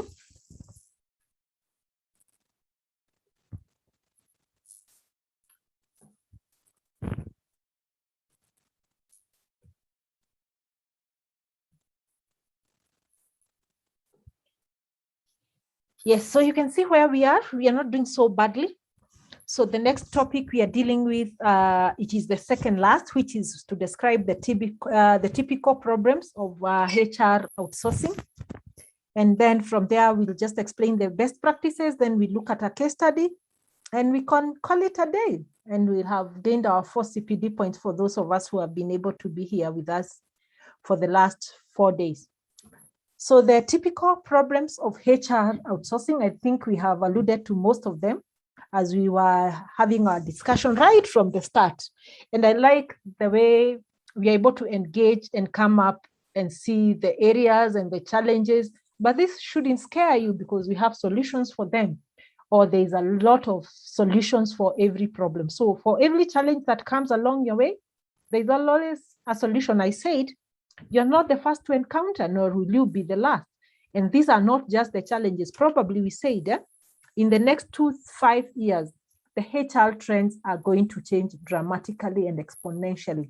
So again, it will also come with their fair challenges, and we will also have to come up with solutions, which has to be coming from us. And the best practices is what has worked for most of the consultants or organizations and what we can pick from them. So the first, we'll start from the top, and we say one of the typical problems when you come to HR outsourcing is overly focused on cost saving. It's all about cost saving, where an organization looks at employees as an expense. Some will even take it where we say they are the most important assets. Yes, we know we are the most, but when you look at HR as the expenses, the operational expenses, it is expensive to maintain an employee because you have to care for their welfare, you have to care from their medical, you have to care for their welfare, including the tea and the utility bills you pay. An office now, what people are grappling with, why do we need to maintain people in the offices and we pay the rent? Why don't we give out our spaces and have people working from home? And before we know it, retrenchment, downsizing it, because the computers probably can do, or we can have a HR consultant coming on board and doing things from away, and we don't have to provide for all these other facilities like the welfare and the medical. So that is one of the typical problems we have. So we only go to a consultant because we want to focus on saving the cost. And also, as we are negotiating with our consultant, we are not looking at the value add and the benefits that are going to come to the organization. At times, even when you see in the procurement, we've seen even in the government, probably they say they will take the lowest bidder or the lowest person. Probably I could be clueless or without experience, and because I'm desperate to get into the market, I'll charge you a very minimal cost. And if you make a mistake of picking the people on cost in terms of the cost saving, so you'll pick the lowest vendor and not look at probably their experience, their profession, how they've handled other items, and however they're going to deliver the objective of what the organization intends to have. So that is one of the problems that should be able to navigate and avoid. And again, as also a consultant, when you're going to give your pricing and quote, let it be activity-based. You just don't say, this client looks like he can pay 2 million, 5 million because it's a big organization. That is why you say when you do the evaluation, the analysis, you should come up with a scope of stage to stage. You are able to look at how many resources am I going to need? How many key lead consultants do I hire? And you have to know, if I'm going to hire like probably people to do the administration and the communication and the challenges, probably if those ones I pay a 5,000 or 2,000 per day, those people will be okay. But if I'm being called for a executive recruitment that may need people who has been in very senior executive level to conduct for you the interview, probably someone who has been a board member, a chair of the board, a head of department, a CEO of an organization, so that you give that profile. That person, you'll not pay them the way you'll pay the administrator. Probably they'll tell you, I need to be paid 80,000 per day that I sit in the interview panel. Someone will come and tell you, probably because of this and the level of the client, you can pay me 50,000 per day. So those are some of the factors in terms of the kind of resources that you're going to mobilize. You should be able to factor all that. Are we going to have a lot of photocopy and the reporting? Are there people who need to go out and distribute surveys and the researchers? What is the cost of that? If this organization has branches all over the region, do I need to cater for logistics, the logistics in terms of the movement from this place to this place, the accommodation, because you have an assignment in Taita Taveta. You need to travel probably by air because you're a consultant. So you need to factor those costs. And then when you reach there, you cannot reach and come back. So you probably need accommodation. So you look maybe for a pricing of a hotel between maybe the 3-star, 4-star hotel when you're doing your consultant, and the client can decide, we will pay for your logistic, we'll give you the flights, and we'll give you so you tell them when you're doing your pricing, the price is exclusive of any logistic movement out of Nairobi and accommodation, so that when you go to this and I'm required to travel or go facilitate training, then that client should be aware it is not part of the pricing. The pricing you should be able to clarify whether it's inclusive of VAT or not, so that you don't have an issue. So it should be activity-based and the number of days that you have. So you come up with a rate every day. For a consultant, I'll charge maybe 60,000 per day. So we need 50 man days. We need this number of people. This is how you do the activity-based costing, which will come in the other deeper program. So lack of stipulation of metrics in terms of the contract. We talked about it is very important and critical that a HR consultant, whether in-house, council, or outside, must have very clear measurement metrics in terms of the performance and the progress of the consultants. Most of us find ourselves, consultants are come on board, probably because they were secretly brought. We were not consulted. And you are told, Rhoda, he is a HR consultant, he's supposed to do this, please give him all the information they require, work with them. At the end of the day, if you are to track that performance, how do you track that performance? It becomes very difficult. Even where you're seated, you cannot tell at the end of the day whether the objective of the consultant was achieved or not, because probably you don't have the milestone or what we call the phased monitoring and the checks and the report and the discussion of the performance as they progress with the work. The other item is lack of effective communication. I think we cannot overemphasize that. We have dealt with it, but we'll look at, and I think we have also given proposals on how to overcome that and how we take the ownership, because we are the change that we want to see. You have to start from yourself before the other. I find it's very easy to change yourself than even to try to change the other people. Then rush into autonomy too soon. We want to say we don't want to have the HR department. There's nothing they do. It's just payroll and leave. Can we automate the whole of HR and we kill the department and we save the cost and we outsource the whole service? Or we want it's a startup company and you are hiring the HR. Probably you have just picked a HR assistant or an intern, and now you want the consultant to leave and transition and leave everything too soon to the person they are transiting to and who can hardly handle the assignment. So the transition can be two-way, whether you want to offload everything and save cost, or you want now the consultant to do it, and so that you have the internal autonomy and control and independence when you still have not built the structures and maybe the manpower in terms of the capacity development in-house. The other one is unrealistic expectation and goals.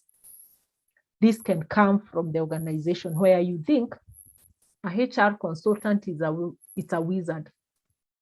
They should come and maybe we have so much mess, we have so many challenges, but we expect them to come and sweep clean.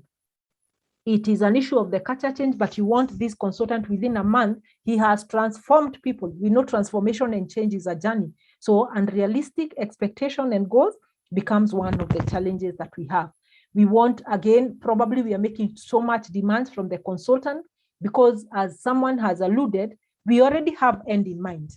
So by the time they're hiring you, they're giving you a condition. This is what the end game is. We want Rhoda out. We want Nancy. We want Beatrice. We want Agri out. So we already have the end in mind. But when you come on the ground, it becomes difficult because there are procedures, there are compliance, and there is the fairness, and there is the objectivity that you want, and also the values that you have. The other one is lack of proper measurements of consultants' performance. I think I've explained that. I'll not dwell so much on that. The other one is difficulty in managing consultants.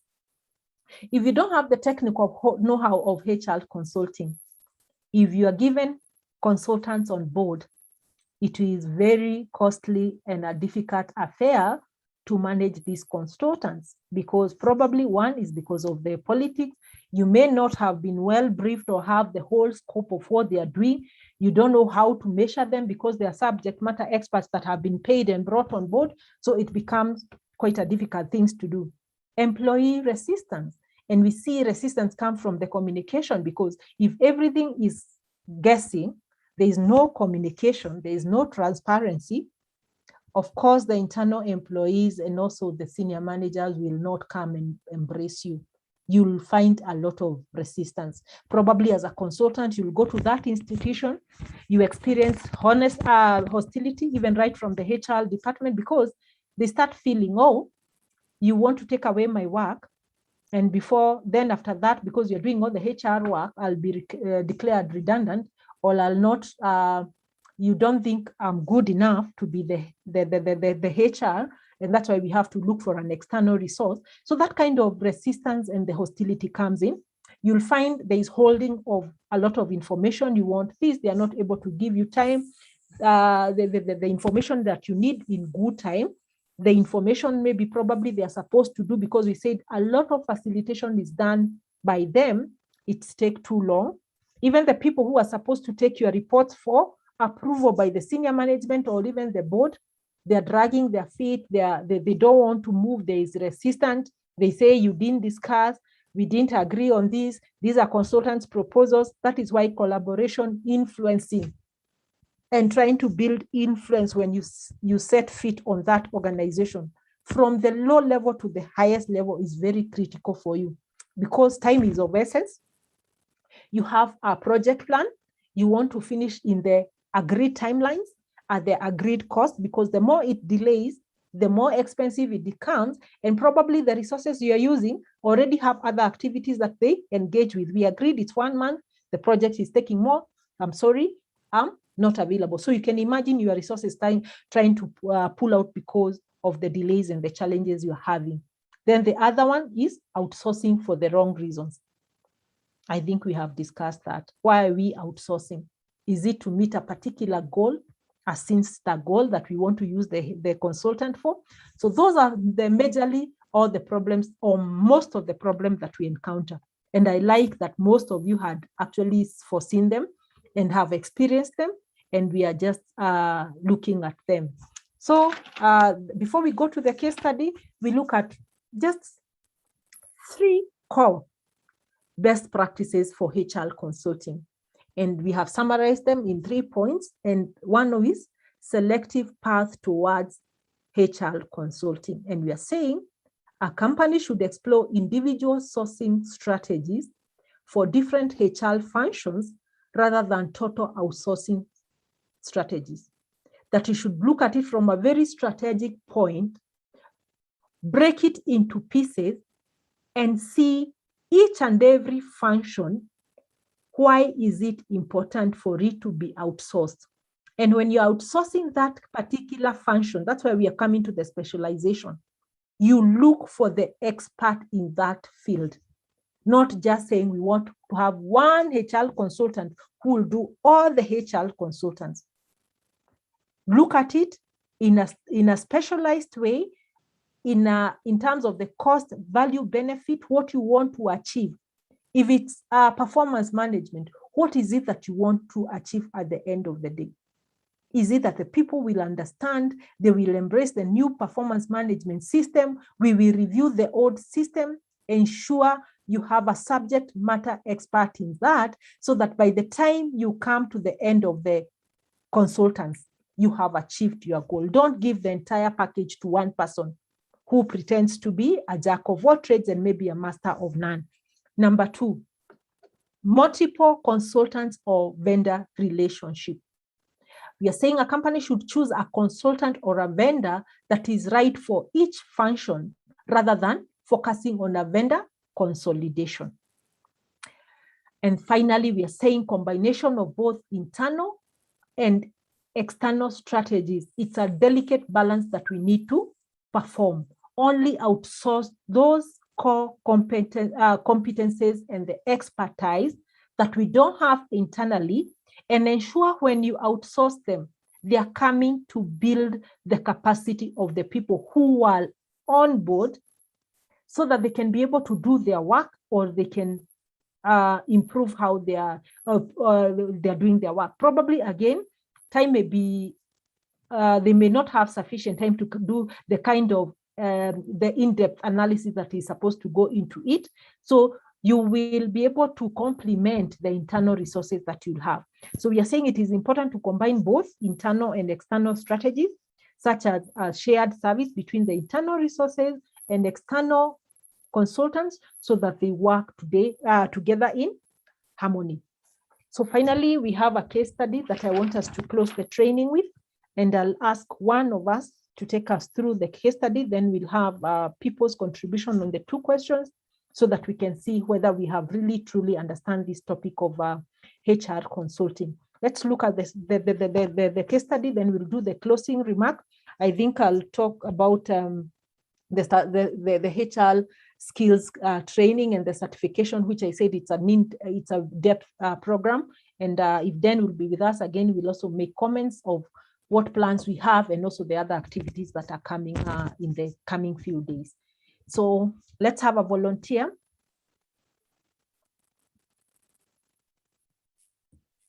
Or do I pick? I want to one of the gentlemen to read for us. Moses. Is Moses in the house? Daniel? I can confirm Daniel, I've seen him on video. Daniel, please read for us, Muasa, the case study. Yes, although my network is disturbing. Thank you so much. Case study. Helium Incorporation is a software development company that requires talented IT professionals to complete project and development and develop software. Helium requires particular resources that can cater to specific projects at different times of the year, as and when the demand arises, such as for Java, .NET, C++, SAP, etc. It does not require the same resources all around the year. Questions. What would be the perfect solution for Helium Incorporation to meet its varying demand of talented resources? Question number 2, what aspects should Helium take care of while fulfilling its human resource needs through an HR consulting firm? Thank you very much, Daniel. So this is a case study that I want us to discuss. And because now you are experts in the HR consulting, the solutions will come from you. As we said, we advise and we allow the people to come up with the solutions. I think the case is very clear. This is an IT firm that requires some HR capacities or talent, maybe on fluctuating basis. So today they may be asking people for the Java. Tomorrow they may be asking for people to deal with the SAP, and it's for a limited period of time. So the first question is, which I want to hear from you, and I want to hear 5 comments because we are 30 of us. What would be the perfect solution for Helium to meet its varying demands of talented resources? Let's hear the perfect solution. What solutions as a HR consultant would you give? Let's say this is an SME now that has hired you after this training. Let me hear from you, volunteers. Yes, Rhoda, let me start us off, just giving it a short first. We cannot just go in and say this is the solution. We have to go for step 1 of the assessment, analysis, and evaluation. We evaluate the company, know what are these demands at the different times of the year, and get to hear from them what is happening currently and where they want to get to. From there, then we may be able to repackage something for them. Yes. That's the first thing. She says very well, we do the analysis and you do the evaluation. Let's establish the trends and the projections that they have in terms of probably the workflows they have. How much workloads do they need? How much maybe resources do they need? How many people they want to hire and what periods? So once you establish those trends, then you'll be able to give them a viable proposal. Another, that's very good. Thank you for that.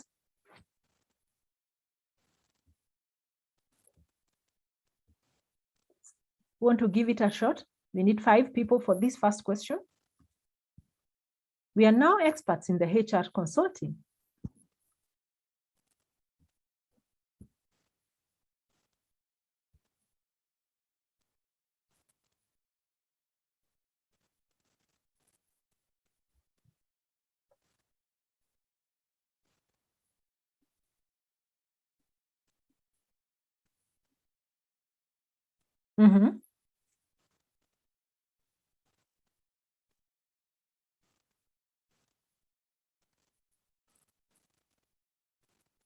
Shayla Hassan, we've not heard from Shayla. Let's hear from you, Shayla. There's no correct or wrong answer.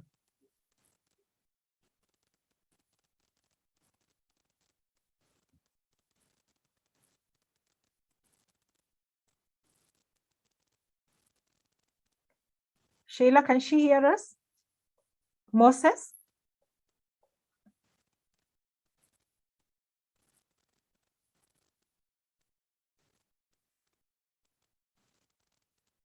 Catherine, tell us something.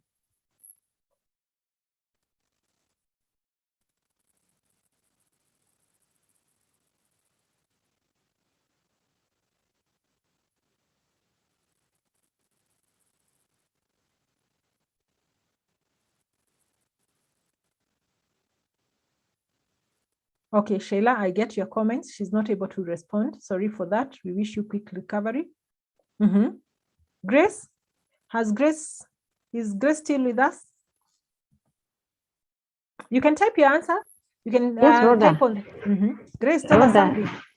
Rhoda, you wanted me to say something? Yes, please. Maybe I missed something.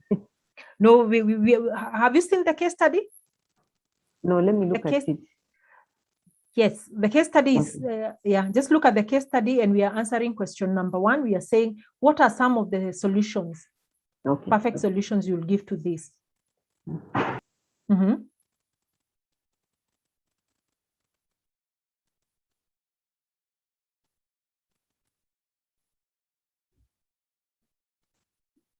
You can put your comments on the chat. I'll look at the chat.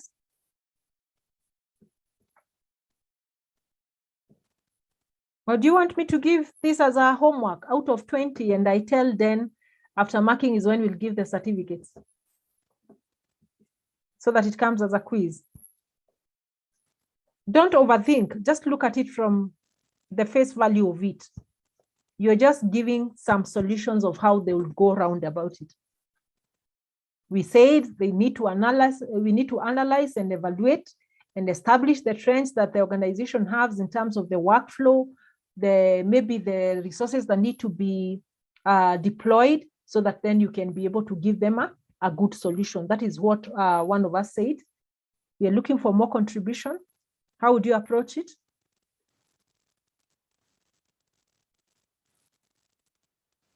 Is the case clear?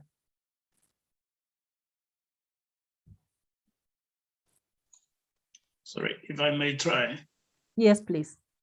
I think they will also require to establish where they can get the necessary human resource or human capital, software, involving software developers with the knowledge, the different knowledge in Java, .NET, and all that, so that they can be ready. They can be readily armed with the necessary demand. That's very true.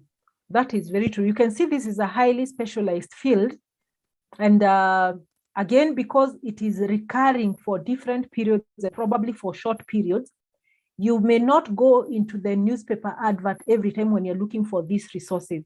So that's a very good comment. Is it you as a consultant? Is it that you want to partner with some IT-related colleges and institutions, where they deal with this?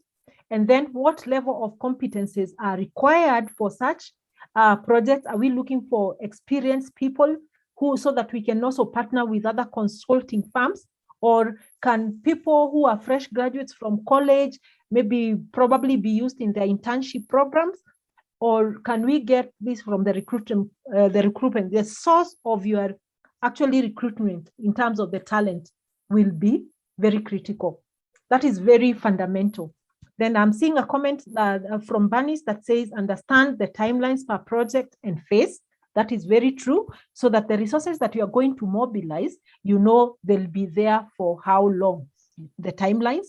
Then I'm also seeing another comment from Jane Degwa, which is saying, examine the organization culture, evaluate whether you'd align yourselves accordingly. Great.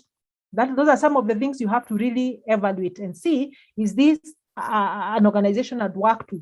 Would I have resources who have the technical know-how in terms of the IT solutions? Because probably I'm a HR. Then Kesh is telling us, since the company is a software development company, they may want to consider having some developers work remotely. Exactly. What is the mode of working? Is it an office-based that where people have to go? Can it be done remotely? Can people work on flex hours? That even people who are very experienced and they're head of IT in other organizations with this specialty, they can do this maybe during their leave, in the evening, in the flex hours when they have some spare time, whether actually it's activity-based. I love that. And we are saying they may want to consider having developers work remotely as opposed to on-site to broaden their talent pool when they need to urgently hire.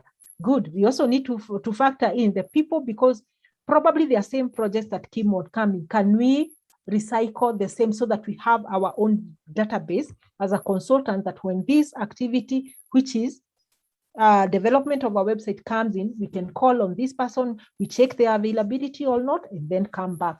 Fantastic. I love that. So that is enough. I think we have given it justice. So let's look at question number 2. What aspects should Helium take care of when fulfilling its human resource needs through an HR consulting firm?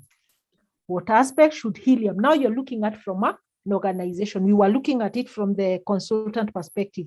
Now, if you're the HR or the CEO or the project manager, we had a project manager at the beginning of this.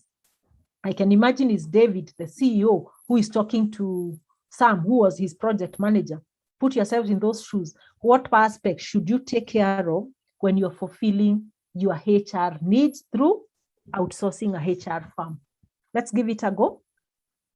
Very simple. Let's keep it very simple and we relate. In fact, it's like David has come back to Sam in our first case and said, what aspects should we take care of if actually we go your way now that we have understood the HR consulting?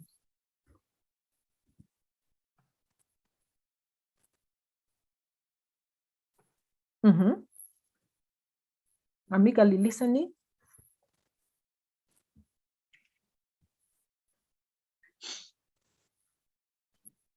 So if I might try, I think try. One of the aspects, currently we have the COVID problem. And I would like to believe that this would be an interactive kind of job where the outsourced staff or the consulting staff will be interacting with other staffs of the company. Now it will be important to establish first. One of the aspects is if the company can be if Helium can outsource staff who can work remotely from away from the company. Because I know currently there are companies who are engaging maybe IT people from India and they are Kenyans. And those people are able to control or to do even IT software development from there and synchronize it with the local demand. So that would be one of the from my side, I would want to look at that first to avoid COVID spread. The COVID. Yes. In So India, we have good knowledge. We have a good IT knowledge from India, but they can export it locally online. Yes.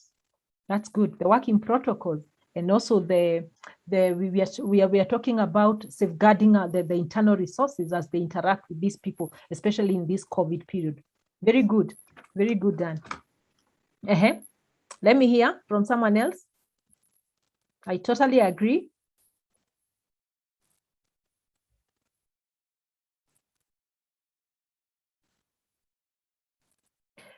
Jane has commented and said the implementation of the software should be wholly left to the firm. The work of the consultant should be restricted to advisory.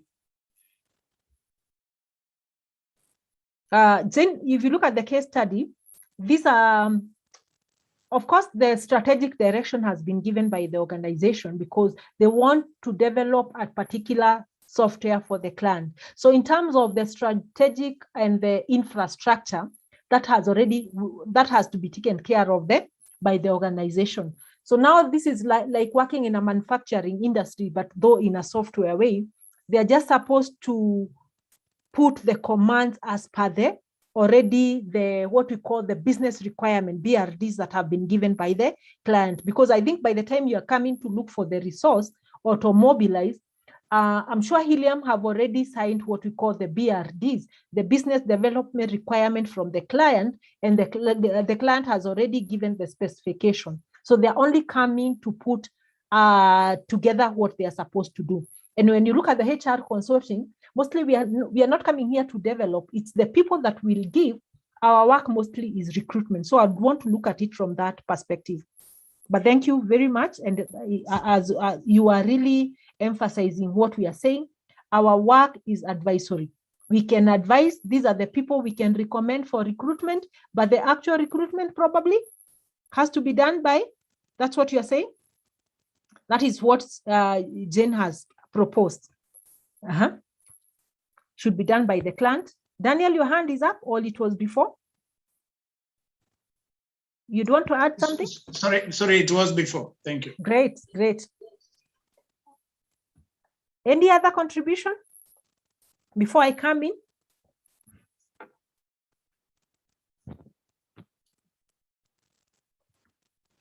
Kesh is asking how fast the consulting firm can provide suitable candidates for the hard-to-fill technical roles and how many candidates they can provide to ensure adequate staffing for any client's project. That's very true. So that by the time Helium is already signing a contract with the client who requires their software, they must be able to know how fast the turnaround time for this consulting firm that you want to hire. They're going to provide not just candidates, but suitable candidates for the hard-to-fill positions and the technical roles. That the turnaround time is very critical. You must agree that if I give you a timeline of 1 month, you'll have hired, you've done the background check, the reference checks, and you have given us the candidates. Great. Because the due diligence actually has to stand with the consulting firm. What else? There's yes, another Rhonda. comment. Oh, yes, go ahead. The comment is there. Yeah, there's a comment I'm seeing just before Kesh. It was coming from Is it Jane?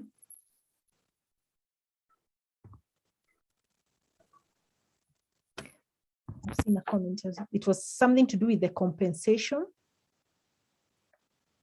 Yes, Rhoda, I posted some comments where I was saying ILM Corporation needs to look at the contracting issues, evaluation of the work done, and compensation for the work. Beautiful, beautiful. I think you have even taken words from my mouth, what I wanted to say, because these are the things that we have really been emphasizing from an internal perspective. One of the things that Helium or Sam should tell to David, they must have a grip on how they are going to do the performance management, progress monitoring of the people they are going to outsource. The other thing that they have to really have a grip on, we talked about who is going to manage the payroll. If we look at it from a very different perspective, that if actually they are recruiting the resource, so whose resource are these? Are they going to remain the consultant, or they are resources that are going to be handed over to Helium and they are going to be in the payroll of Helium, or we expect they will be remain as employees of the consulting firm, so that the Helium avoid other unnecessary costs like the medical, the group life, the insurance, and the consultant has taken care of that, and they'll become in whose payroll? Is it the consultant firm that is going to maintain? Because we need these people for three months probably. So maybe the HR consulting firm is the owner of these people. They only lease them to the Helium to do the work. But in terms of the compensation and sitting on the payroll, they sit. And where is the team leader going to sit? Those are some of the things we started discussing about. The other issues that we should not forget, communication. How does the people who are coming through the consultant, probably they are not Helium employees, how are we going to be communicating from these people maybe to the client? I'm looking at this is a software development that maybe is trying to outsource a core banking function to a bank. So the communication between the bank, the Helium, who is the software developer, and the consultant, can the consultant, the HR consultant, my people, communicate directly to the client, who is the bank? Or do they have, it's the Helium to communicate to the client? And so we need to come up with those very clear parameters. The other issue is supervision. If actually they are employees of the consulting firm, who does the supervision of those people? Is it the Helium, and what are the modalities? The other issue that I was looking for is the issue of data confidentiality. You're outsourcing people who are IT, who are coming to develop for you the software. So how confidential is the client data and the Helium data in the hands of these people? This is where now they have to sign the NDA agreement that anything and any training they must get in the course of their work can only be used for only that purpose and not for any other purpose without the authority of Helium. So the contract here has to be very clear. The other issue is securing and conserving what we call the patented rights. You remember we said some consultants, because of the utility, the patented rights of those software, because the owner of the software development, it is Helium. And this other consultant cannot go to another client of a similar business operation and try to use the software they have developed. The patenting of the rights is very critical for such an assignment. And that is why you see, as a HR consultant, for you to take such an activity, probably you may also need to partner with some very technical IT people who would be able to guide you through this. Again, in terms of the data protection, there is the Data Protection Act that is now on. It needs to be very clear, so that those are some of the things that are likely to bring litigations. I think that's what I wanted to say. Let me see if there is any comment. And I think we have really looked at that case. And if we keep on looking at these cases and discussing, before we know it, we can venture into any industry. Is that not agreeable? Just take it in your own understanding, try to dissect it, analyze. That is why I say a lot of background work comes before you start the HR consulting. And this is where you can decide, this is the kind of consulting you want, or the manpower. it is very hard to get, and I don't know even what institution to get from or where I can get. So I declined to take the contract because it's not in my area of expertise, or I would really struggle, because you don't want to take, just because you're desperate for money, you want to take on a project that you know you'll be able to carry it to the end of it. So with that, and with no other comments on the chat, I want to thank you for listening to me, following with me for the 2 days long session on HR consulting. I think I've had a very wonderful class and participation. So the other issue about the detailed training of the HR consulting, how it works. I know I talked to Dan and he assured me that the ACHRP are in the process of coming up with the certification course. I think they've already gotten the approval in last month. And now he's going to work on the modalities on how to roll it. It's going to be like between maybe 3 to 6 months kind of a certification course. And what happens in that certification course, now we go deeper into each and every topic that may be concerning HR. Probably recruitment may not take a whole day, or it may not take a whole session, and they'll give you subject matter expertise, someone who has done consulting in performance management, in job evaluation, so that when you're coming to class, we are talking about, we are doing consultant for recruitment, for job evaluation, and that's how you do it. Again, as the consultants, you engage with them, they'll be able to share with you some of the templates or generic templates that you can use, including even the pricing of how you do the pricing. They'll tell you, do the activity based, and they'll give you demonstrations and examples, and they'll tell you, go work and give an example. Some of the elaborate programs that will even call you to go and do a live program.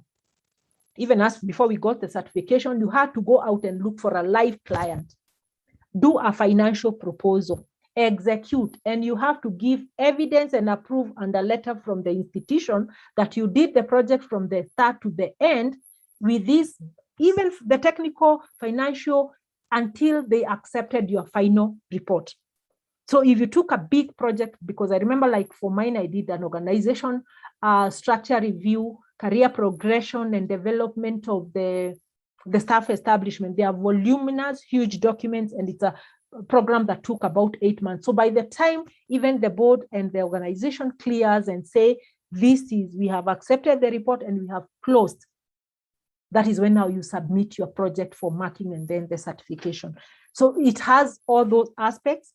It will tell you maybe the tricks. If you're dealing with an SME, you cannot be dealing with an SME in probably Kawangware, and you want to tell them you want to go and sleep in which hotel in Mombasa? English Point Marina.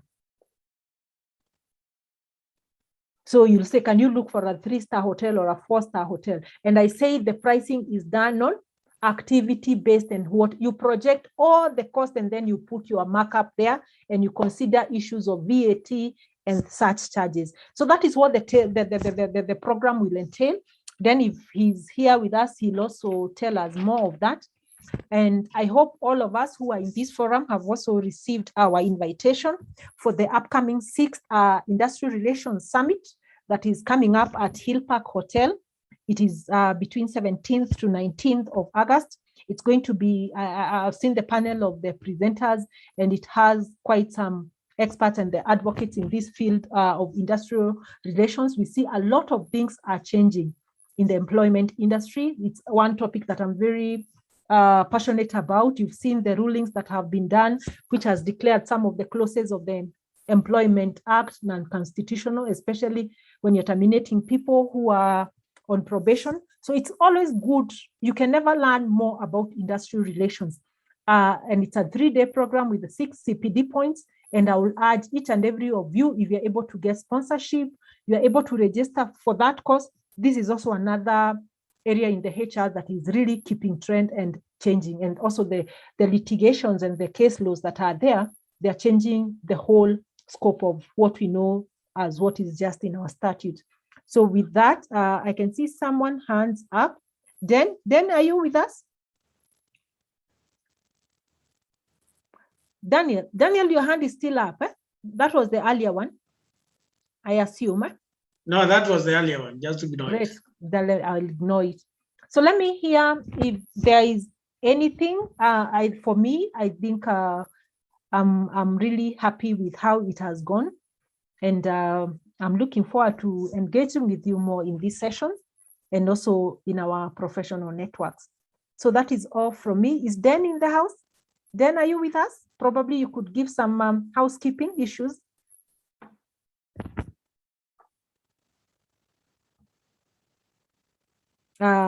If Dan is not, probably he's still engaged. I think I would want to formally close this session. It has been a marathon of 4 days of coaching, mentoring skills, and also HR consulting. And I hope you feel at the end of the long session, you've got value for your money, as at the same time, you've earned your CPD point. So I know in terms of the video recording, in terms of the notes, for those people who have missed a bit of this because of various challenges and the work, I know we are all busy people, you are able to get it from our portal. All those notes will be there. And also the certificates, after the completion of this case, you'll be able to print and access your certificates. So from me, that's all from me. I really wish you a very wonderful day. Thank you. Unless someone has a closing comment. Caroline has said, thank you, very insightful. Can we contact you? Yes, you can contact me. Thank you, Sarah, welcome. Thank you. Thank you. You've learned a lot, asanteni sana. So thank you very much. I wish you a very wonderful day. And thank you so much, Rhonda, on behalf of the whole class. That was really something. Thanks for all your time. Thanks for the wisdom. Thanks for pushing down on us. It's now upon us really to grow it to higher levels. And yes, we can contact you if you can share your contact. I'm sure there are a number of people who will be willing to contact you. Thanks so much and blessings. All right, thank you. I'll put my contacts on the chat, and you can always get it from Dan. Thank you. I'm always available.